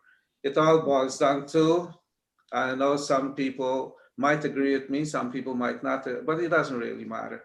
It's but we must obey the law, because otherwise you're going to be charged. Okay. I necessarily don't believe in this. I know, because I saw you come on the line. We had to talk about this before. Anyway, so, but yeah, we must be. It's just like probably driving a car. If you speed or whatever, then the cops can charge you. It doesn't matter. You can go and fight it too if you like. So it doesn't matter. It's one way or the other. But yeah, we should abide by the law, whatever the law is. And a lot of the laws I don't agree with neither. Okay. And we talk about from a health wise, the metal has to do with lungs, and we should be a little cautious about the lungs. I sense you come on the line. I don't know if you were on the line before, but Gary. Yeah. Yeah, but the thing is, it's what I'm gonna do, and I'm not gonna say the word. What I'm gonna do, what I'm doing now. Now I talk about general. What I'm going to do in 2021 is what the ox characteristics really represent. So I'm going slower, thinking long term, really develop a discipline doing it, okay?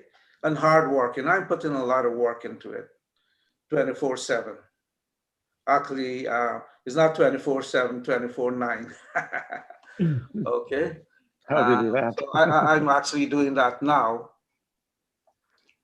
And so what I've done so far really is really to take the old principles of Qigong, what the masters used to use long ago, and using modern tools, okay, to do it. So we find that it's actually much faster to do. And I believe I forget his name, the gentleman that has the university, he was saying, you know. Dr. Philip Young.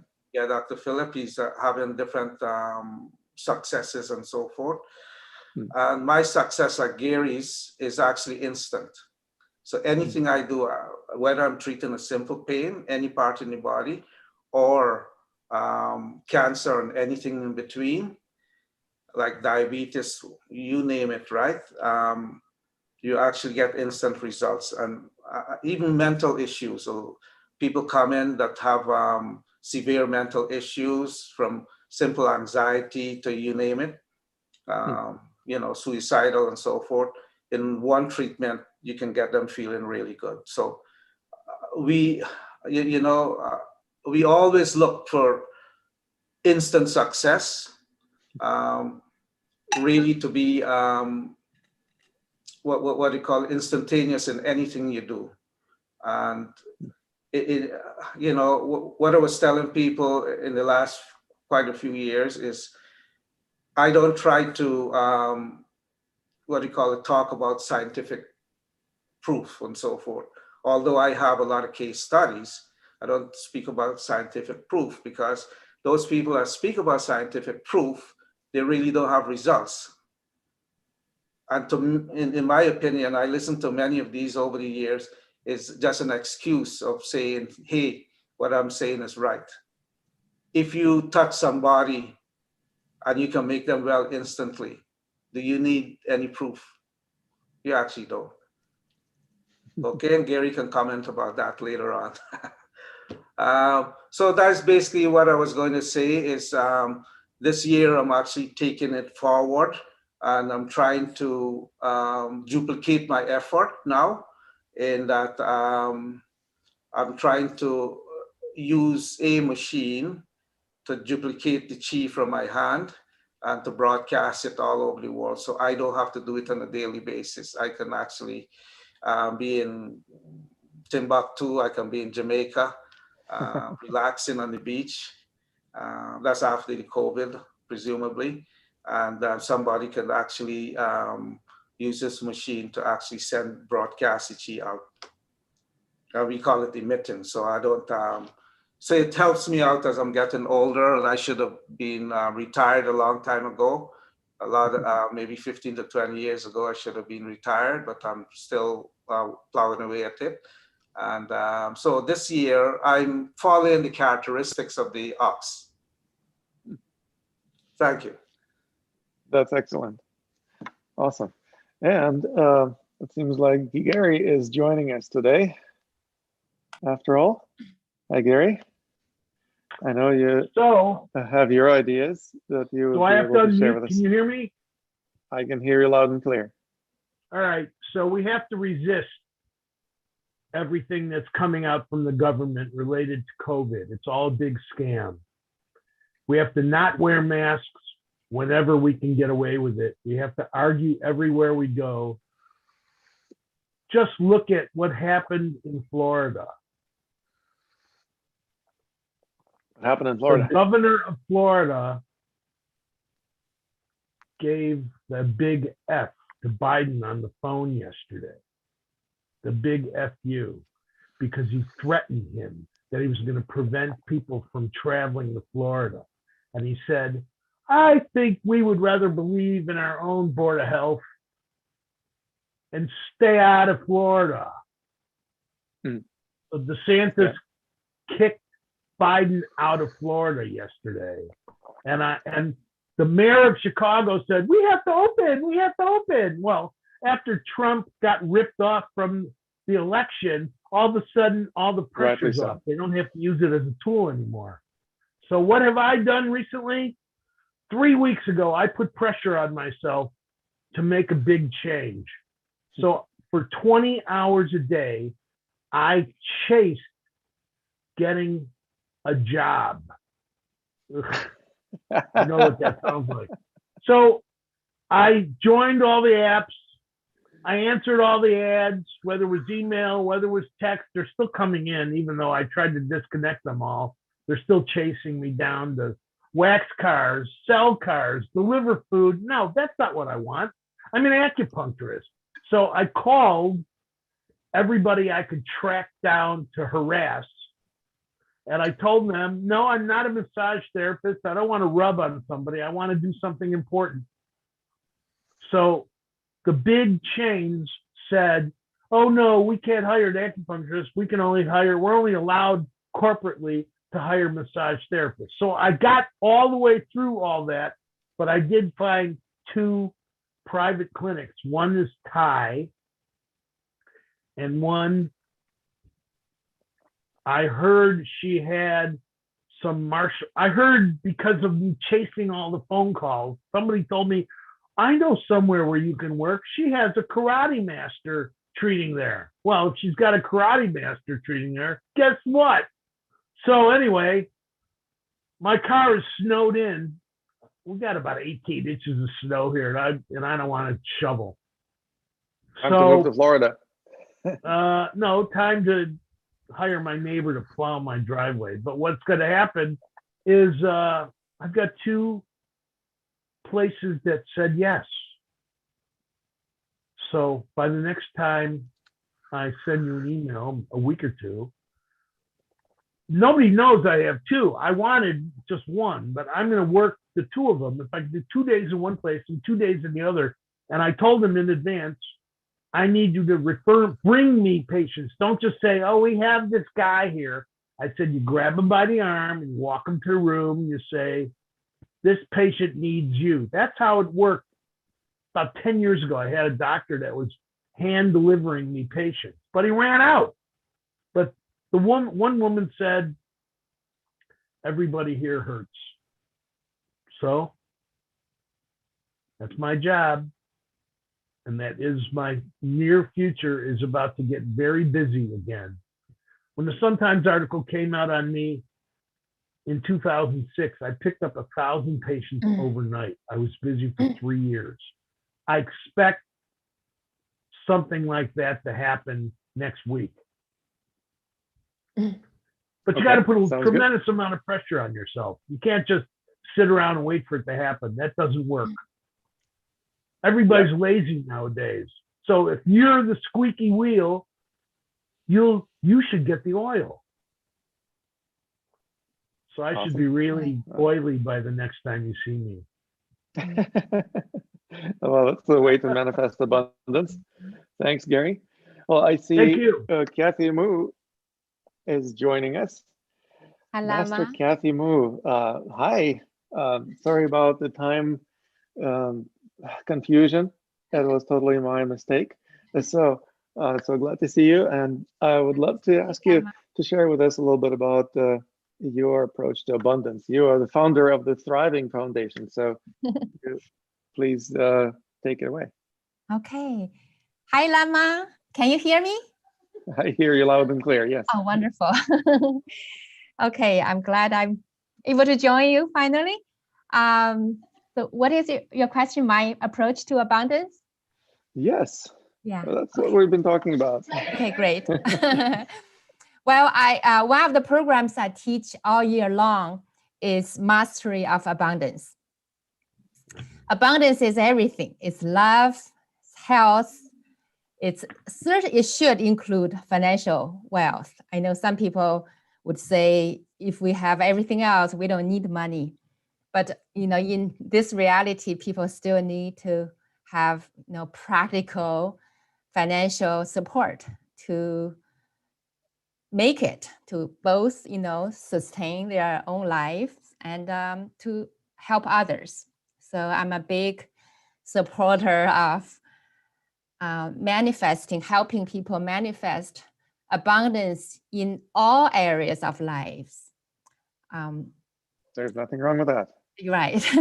So there are 3 areas I focus on teaching and help people heal. One is to work on the limiting beliefs we all have in the subconscious, which is which is what drives us into action, right? We all know consciously that, some behaviors just don't give us the results we want, yet we keep doing it, right? We keep doing them. And we know other behaviors should bring us better results, and we can't do it. Why? That's because all these self-limiting beliefs in our subconscious are holding us back.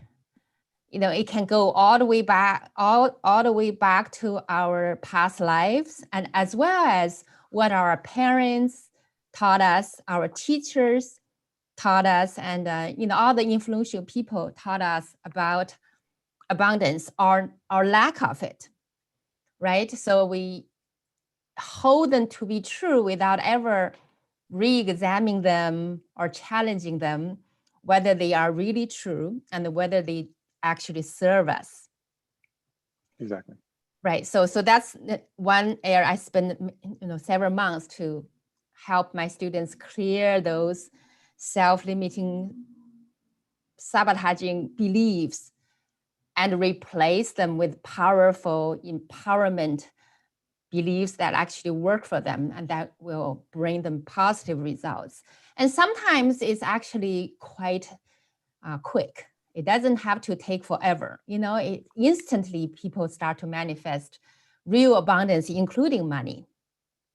And the second area is about the energy of money and the qi around us, inside us and around us. So that is called Feng Shui in general. So most people understand Feng Shui as how to place your furniture, right? How, what direction the house is facing, what direction the room is facing, that's also part of it. But also there's another important part, which is the invisible qi around your environment, including your house, but also including your place of business, and also in your heart, so that takes a little more, a higher level of mastery of qi because it's invisible. We cannot just learn from a book how to, properly place my power position, for example. But that's a good start, right? So Feng Shui is actually very, very important to our well-being, our health, our safety, and our financial abundance. So another area is divine protection. So we actually have a practice called the divine protection practice, where the students are bestowed with a celestial shield, which they cultivate every day. That's one of the practices that students actually need to practice every day, 3 times a day. But the good news is it doesn't take long. It's all in your mind and in your heart. You just make a mental connection with the divine beings, thank them, ask them for help, and work on your shield, your divine shield, briefly, and you are protected. A question. Mm-hmm. What is the shield supposed to shield you from? Oh, good question. So the shield is supposed to, and in reality has been, shielding many of my students who have reported back on negative energies that include visible and invisible, pollutants, chemicals, negative energy from other people, as well as your environment. Physical injury. I have students who fell or had a car accident, and they were protected from injury, which was miraculous. And the most powerful protection is from what we call the soul of the diseased, who are here to harm you.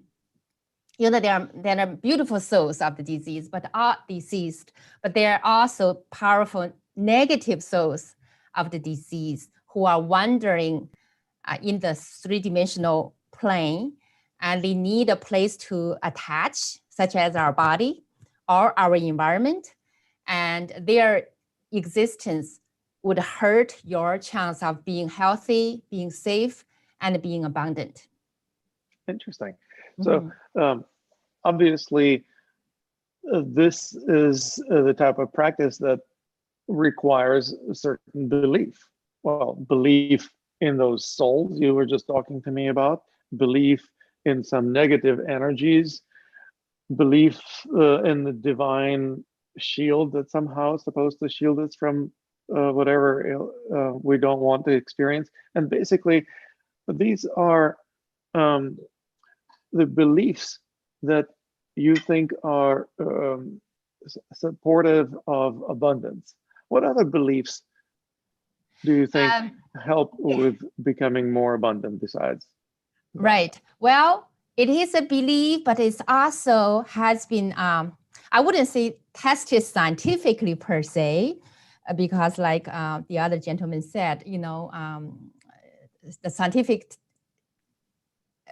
testing has been quite limited, right? But in reality, you know, somebody said in the early years that, oh, Master Mu, you are lucky to have those beliefs, because if you don't have those beliefs, it may not work. In reality, I did not grow up with those beliefs at all. You know, as you know, I came from China, where Communist all country. beliefs were considered superstitious other than communist beliefs. That was the only belief that was allowed, which was actually close to science. Many parts of the communist beliefs were very close to what the five senses can, you know, testify, right? So it was actually through my spiritual and energy work that I came to see them. And many students who are clairvoyant have been able to see them. And the results, like Dr. Stanley said, I mean, judging by result, you know, people actually manifest real abundance, right? And including health, wealth, and happy relationships. Yeah, so I have a lot of students who are very clairvoyant, or, you know, just very sensitive to energies in general, and they are able to sense and see and hear, and they receive fantastic results. So other things are like we are all vibrational beings, right? So everything has qi, just like qi, everything is qi, and everything is vibration, right? So qi is in everything, and everything has qi. So we need to be very conscious about our thoughts. We often limit ourselves thinking, I'm so smart, I know everything, you know, yet we know less than 5% about the universe collectively. So keep an open heart, keep a humble heart to what you haven't heard, to something new. And, you know, often we receive incredible results. A quick practice, Lama, in the interest of time, because I don't want to take over the show, because, you know, I can summarize a few quick practices with the audience you know, of my 12-month program. Something very quick, you know, as we know, where happy energy flows, abundance grows, right?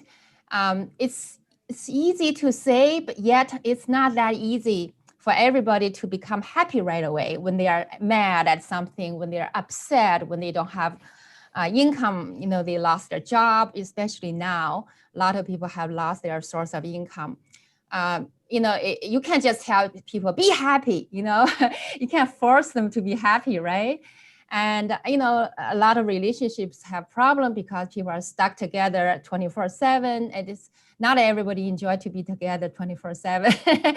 People need a little space, which they, you know, some of us don't have, right? So my quick practice is the practice of gratitude. So when we think of something that we can be grateful for, instantly our heart, we can feel the heart being happier, being lighter, right? So that really is a quick fix. I tell my students to, every night before you go to sleep, think of 3 things you are grateful for. It doesn't have to be something huge. It can be just, oh, my hands are beautiful and my hands are still here, and not broken or anything. Be grateful for that. Be grateful for, if you have faith or religion, you can be grateful for God. But, it can be small, can be big. And grateful for your spouse, grateful for your children, for your parents, for your fresh air that we still have to, to breathe, to breathe in. And that not only, studies, this one it can be studied scientifically. So people's happy hormones increase when we have grateful thoughts.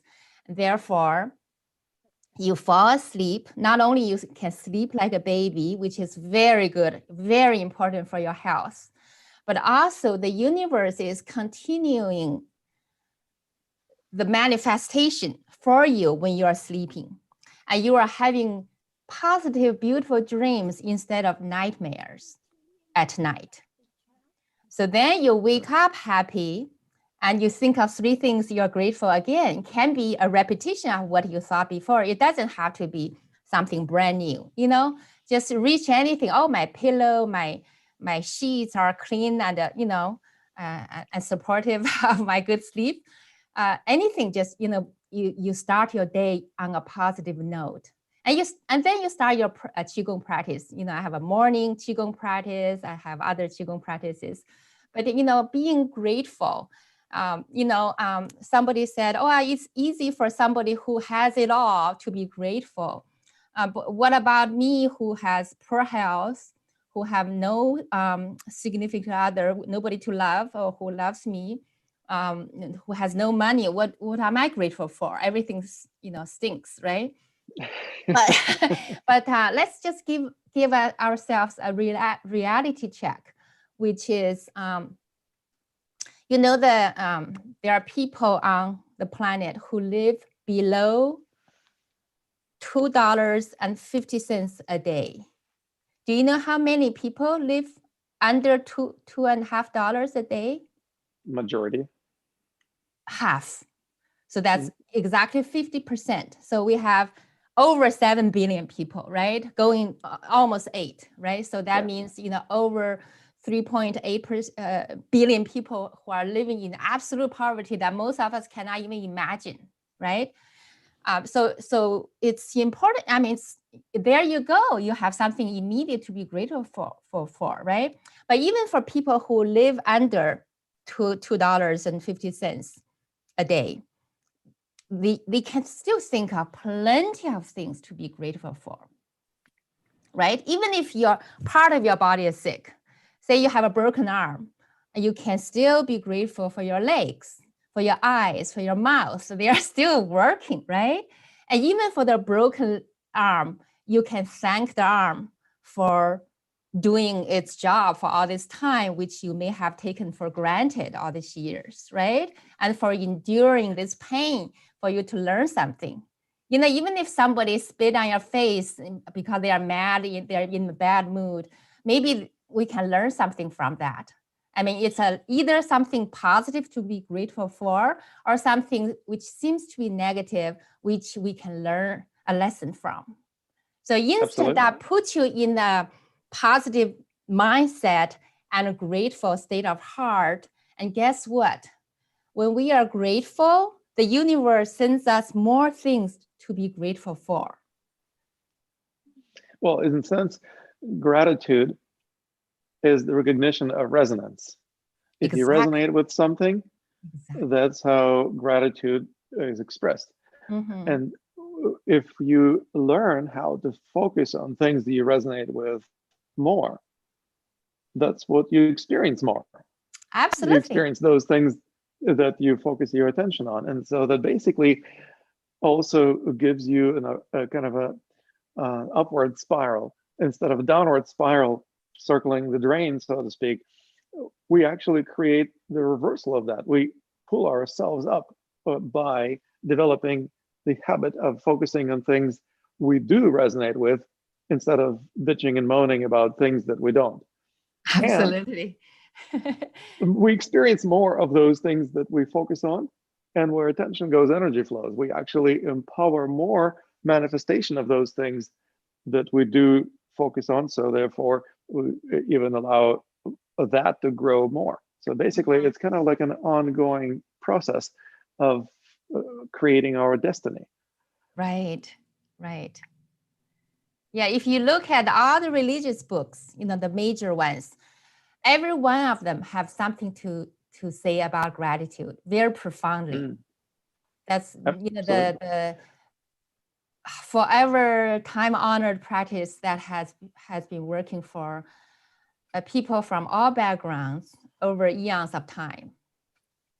So that's something really quick that I'd like to share, so everybody can start right away, no matter what happens. Yes. Thank you for sharing this. This is a great lesson in manifesting abundance very quickly and effectively. I appreciate you giving that, sharing this with us. I also see that Dr. Chow has joined us today. So I want to invite you to unmute yourself. Dr. Chow, feel free to share a few words of wisdom. Thank you so much.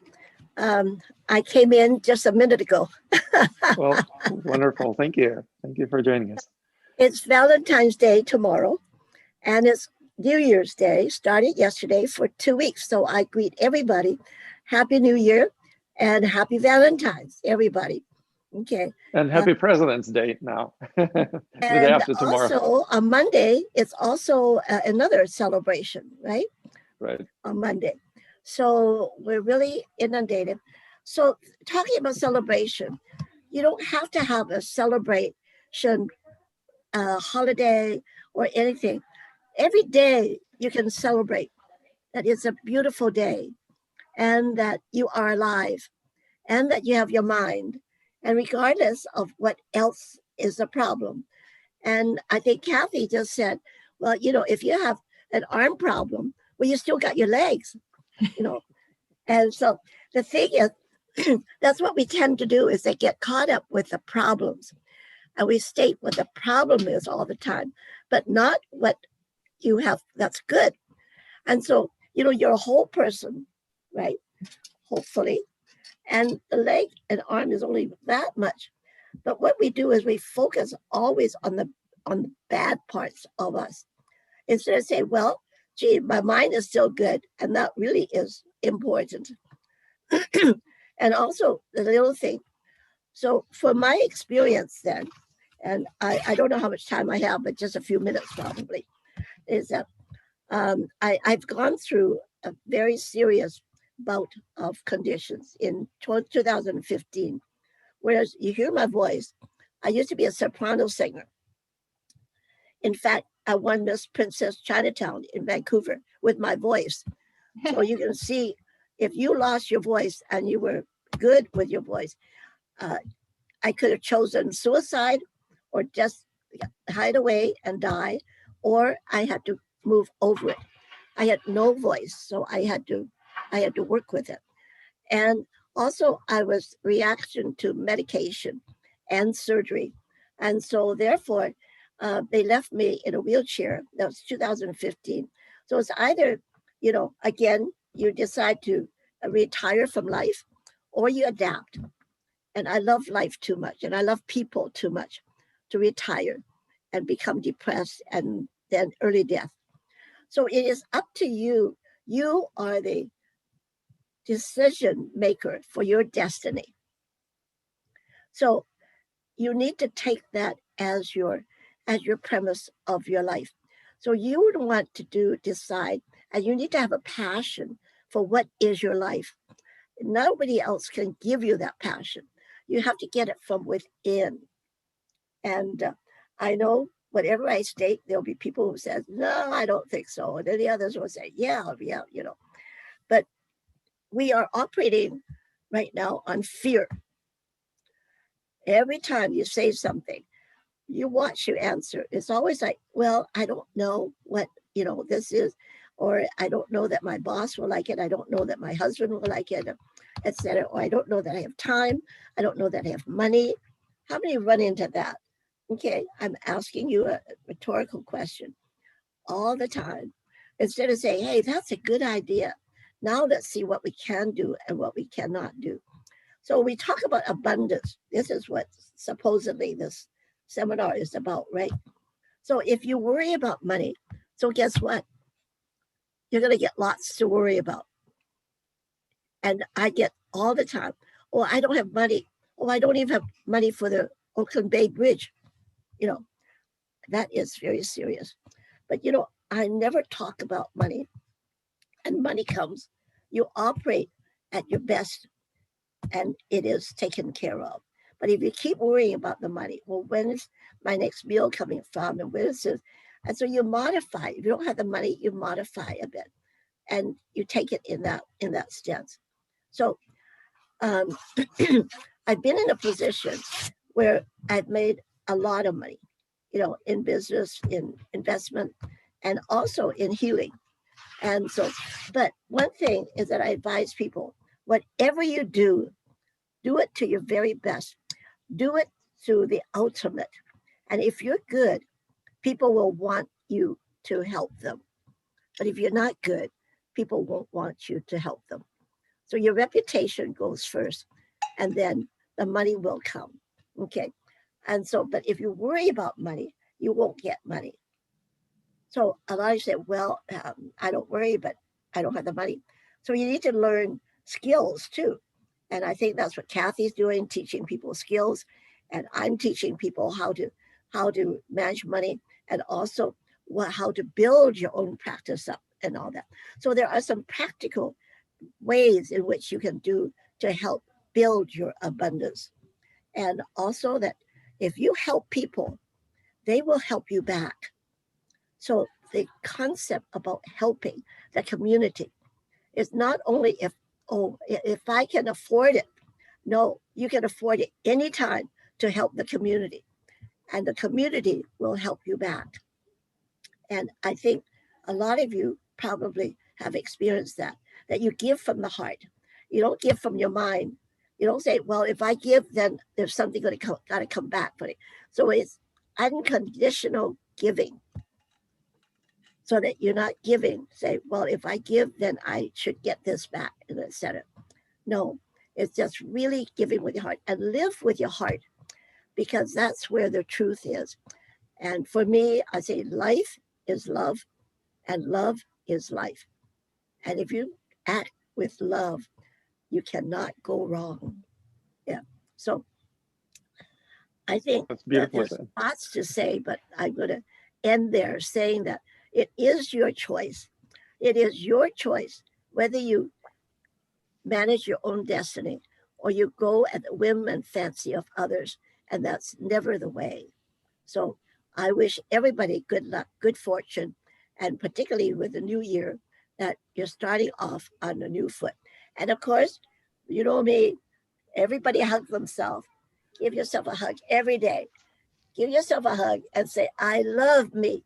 Come on, I want to I hear this. love me. I love me. And then I love you. We have I to love virtually you. hug people. I love you. And then I love the universe. And so put yourself out into the universe. Man, I want to hear, I love you. I love the universe. And I love the universe. Every day, do that. And the universe will come to you. Believe it. I've experienced it. So I wish you all well. I wish you plentifulness. I wish you health. And I wish you peace and love. That's the most important thing, peace and love. And thank you, Lama, for doing what you're doing. And Kathy, I enjoyed listening to you. I'm sorry I haven't listened to anybody else because I just came on. I cooked 2 ducks, a chicken, and prawns, and lots of vegetables, and I've fed 3 families. So I forgot about this program until 5 to 2, and I said, oh, I'm supposed to be participating. So Well, thank you for anyway, joining us today. It's a beautiful I just message that caught you you in just shared. time, I guess. Okay, Absolutely, yes. thank you very much. And it's a beautiful message that when we help other people manifest and live their dreams, the more people will help manifest and live their dreams, the more other people will help us manifest and live our dreams. If we have an ability to support other people's process of manifesting their dreams, why not help them? Excuse me for just 1 Yeah. minute. What you said is really important because we feel that we can't help others unless we ourselves have more. No, whatever you are, like a beggar giving 10 cents is like a rich man giving, 10 cents. And a rich man giving millions. So if you're poor and you give just 10 cents, that is cherished even more than a rich man giving $1 or $2. Does that make sense? So, It so does. with your generosity, it comes back to you. Just trust. You have to have trust. So thank you very much. And also, it's not always the money that needs to be given as charity. Giving energy, giving love, giving attention is often more valuable than actually money. Exactly, yes. Sometimes people suffer from a lack of attention.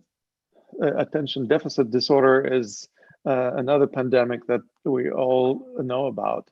But this pandemic is something that is not on front and center of all the newspapers and the media. Attention deficit disorder is not just something that a child experiences when they can't focus their attention on the lessons at school. They experience a deficit of attention from their parents or from other people.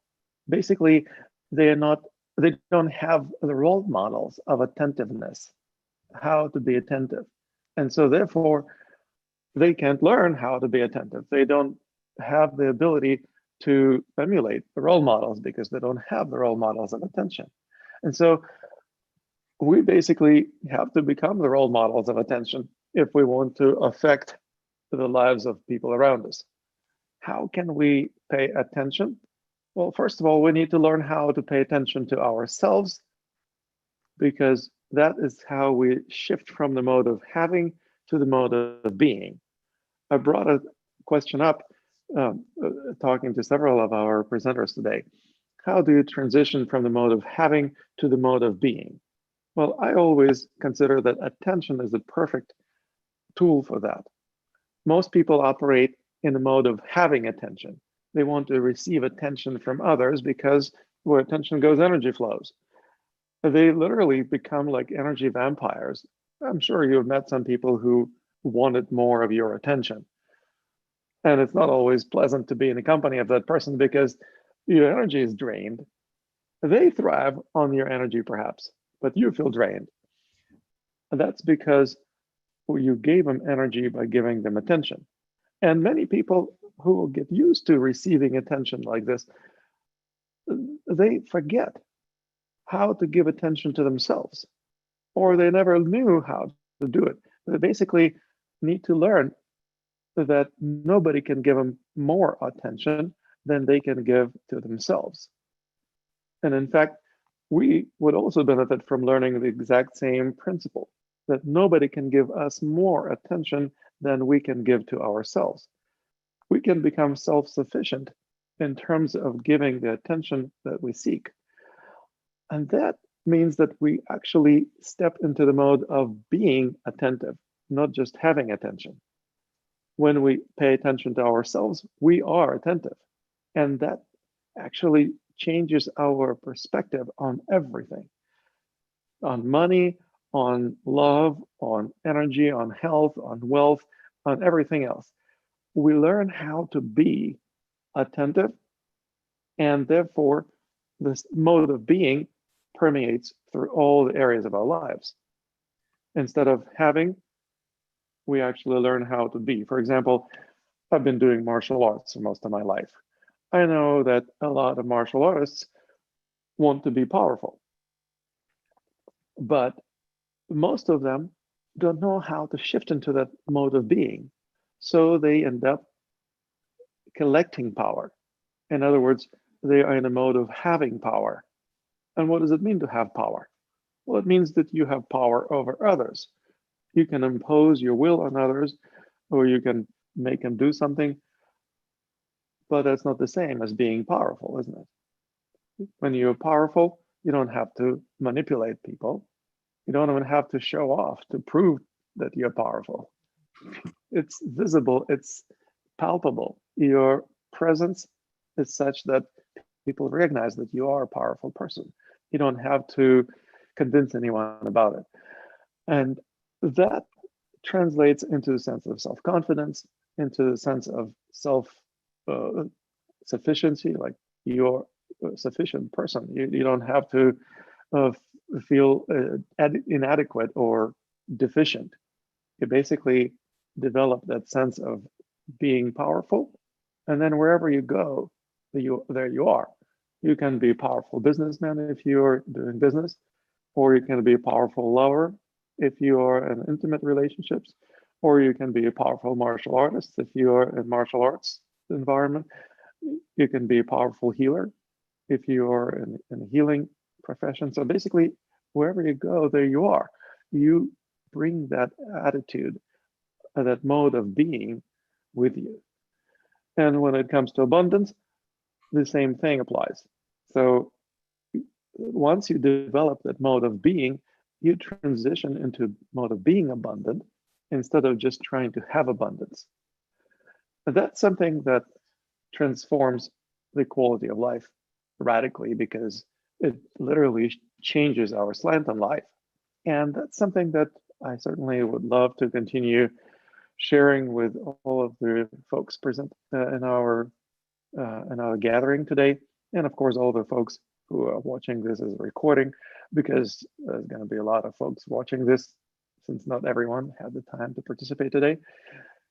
This is something that I want to invite you to explore with me. I'm starting a new group coaching program.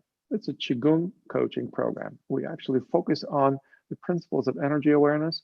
We focus on applications of these principles in our daily lives. And we develop the ability to maintain the presence of mind and energy awareness in every aspect of our lives. So we learn not only just that the Qigong practice consists of a certain number of exercises that we do every day, or a certain number of hours that we dedicate to the practice. We actually learn how to practice it all the time.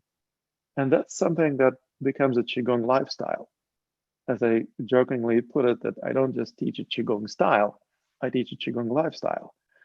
How to develop this quality of attentiveness and a mode of being that transforms everything that you touch. And so that's something that I would love to invite you to explore. I actually put in the chat a link where you can read more about this program. If you have any questions about it, I would also be happy to answer any questions. This is something that is a relatively short program, just 3 months long. And over the course of the next 3 months, we will dive into understanding the principles of Qigong. I look at the principles as something that's much more essential than techniques or forms. Forms may be nice and pretty, but it's like poetry. Well, the principles are like the alphabet of the language that we're learning. Without knowing the alphabet, yeah, you can learn the poem or two, and you may recite it by heart day in and day out. But, well, are you going to be fluent in that language? Of course not. What we'll do is we'll learn how to become fluent in this language by learning the alphabet first, and then learning how to put these letters together to form words. So we build a vocabulary. And then we learn the grammar of this language and the syntax and how to create sentences out of these words. When we develop the ability to formulate sentences, then we can communicate with others. Then we can relate to what others have to say or how our environment speaks to us. that basically gives us the ability to develop the fluency in this language of energy arts. And that's something that I would like to invite you to explore with me. Just in case you didn't notice the link that I posted, I'm posting it again in the chat. Feel free to just scroll down to the bottom of the chat and click on that link. And if anyone has any questions or comments about anything that we've done today, whether related to the topic of abundance, Chinese New Year, or anything else, feel free to raise your hand or speak up, and I'll be happy to answer any questions. Or if the questions are directed towards other masters, but just feel free to ask. Lama? Yes. Yeah. Yeah. Yeah, I've seen Lama's results in the people he's coached and have been blown away. Yeah. So, yeah, I'm not patient enough to take your course because I'm just not. But I've seen what you've done with other people, and it's really, really beautiful. So thank you. Well, thank you, Mama. Dr. Chow was my first teacher, and such an honor to be here with her. And Kathy, I've seen Dr. Chow's results. I mean, like, boom, boom, boop, all gone, all good. Mm. And I've heard of Gary's and Kathy Moo's results, and I can sort of see them too, meaning They're wonderful. I can just see them. I can see the people that you've helped, see the people waiting for you. Yeah. And so we all teach very similar stuff with a little bit different styles. I am a surgeon, I almost became a surgeon, so I'm not that patient. But I like immediate results right now. I like my students to have immediate results too. And I put up 2 links by mistake. I didn't mean to put them up because some marketing person put them together. And so they're like really rah, rah, rah about me and about blah, blah, blah. So all that stuff they say about me is really true of all of you. You are all masters. And like, those of us who've practiced some with getting immediate results and life-changing results, you can have those too. And so I did put up a link for a chapter that's really pretty sweet that talks about what any Qigong master has in their practice. And then there's this birth your future self thing. I actually didn't mean to have it click send. It just, so, but mainly if it be of service to you, the people like that follow the Qi chapter. And thank you, Lama, and thank you everyone for being here. And thank you, Nadia. Yeah, just thank you. Yeah.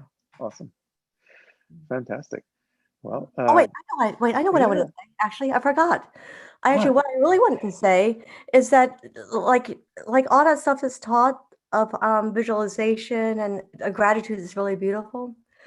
And, having a plan, and that's all good. In the ox, got to do a little bit every day and really be disciplined. But what if the greater Qi, the great Qi, has even a bigger plan for you? And what if you look in the mirror every day and say, I love me, and the universe loves me, but you still don't believe it? What if you let someone like Lama or Dr. Chow or Kathy or Gary or Stanley or Philip love you, or just the people who love you? And that stuff does magic where, so let, be the friend. What's that quote, that beautiful quote where right now what the world needs is for all those people forgotten their dreams, forgotten their song, forgotten who they really are, that you see them and sing the song that they've forgotten and mirror back to them who they really are. And let, the people who love you and see you do the same for you. Yeah. Because the great Qi always has a bigger plan. Thank God. So there. And Lama, thank you so much for being a messenger and you do what you make what happen the great Qi says to do. So thank you. Absolutely, thank you. And thank you, Nancy. Yeah. Nancy, yes, she's here. Yes, and Nancy, I knew Lama before you, and wow. So what Stanley said, make love, have babies. That's where the abundance really comes. For real. Actually, what are the teachings? I'm not sure where it's really out yet. Is the greatest turning point of abundance is, oh God, I'm gonna get myself in trouble soon. This is on tape. Each spiritual experience and an orgasm is the same point in your brain. And that's the place where babies get made and when your dreams abundance comes true, where you're just being in the flow and letting the chi. Have you make love, with your maker, with the world, and let something be birth. Hey. Sounds wonderful. Well, on this note, I think we can round up our gathering today. I love your message, Nadia. It's beautiful. And I want to thank you, and I want to thank each and every one of you for participating in our celebration of Chinese New Year. It's not only Chinese, it's also Tibetan, Japanese, Vietnamese, Korean. Pretty much big part of Asia celebrates the Lunar New Year today, or yesterday actually. And I want to wish all of you a marvelous, abundant, and happy New Year. And I look forward to seeing you all in this coming year, perhaps many times, because we're going to be getting together a lot more thanks to the virtual tools that we have. And also, like I said, if you're interested, check out that link that I posted in the chat. And also, I will be in touch with you again, just to thank you for participating today. And we're going to have some serious fun. I want to wrap up our gathering today. Aloha and namaste. Blessings. Aloha. Thank you. Yeah.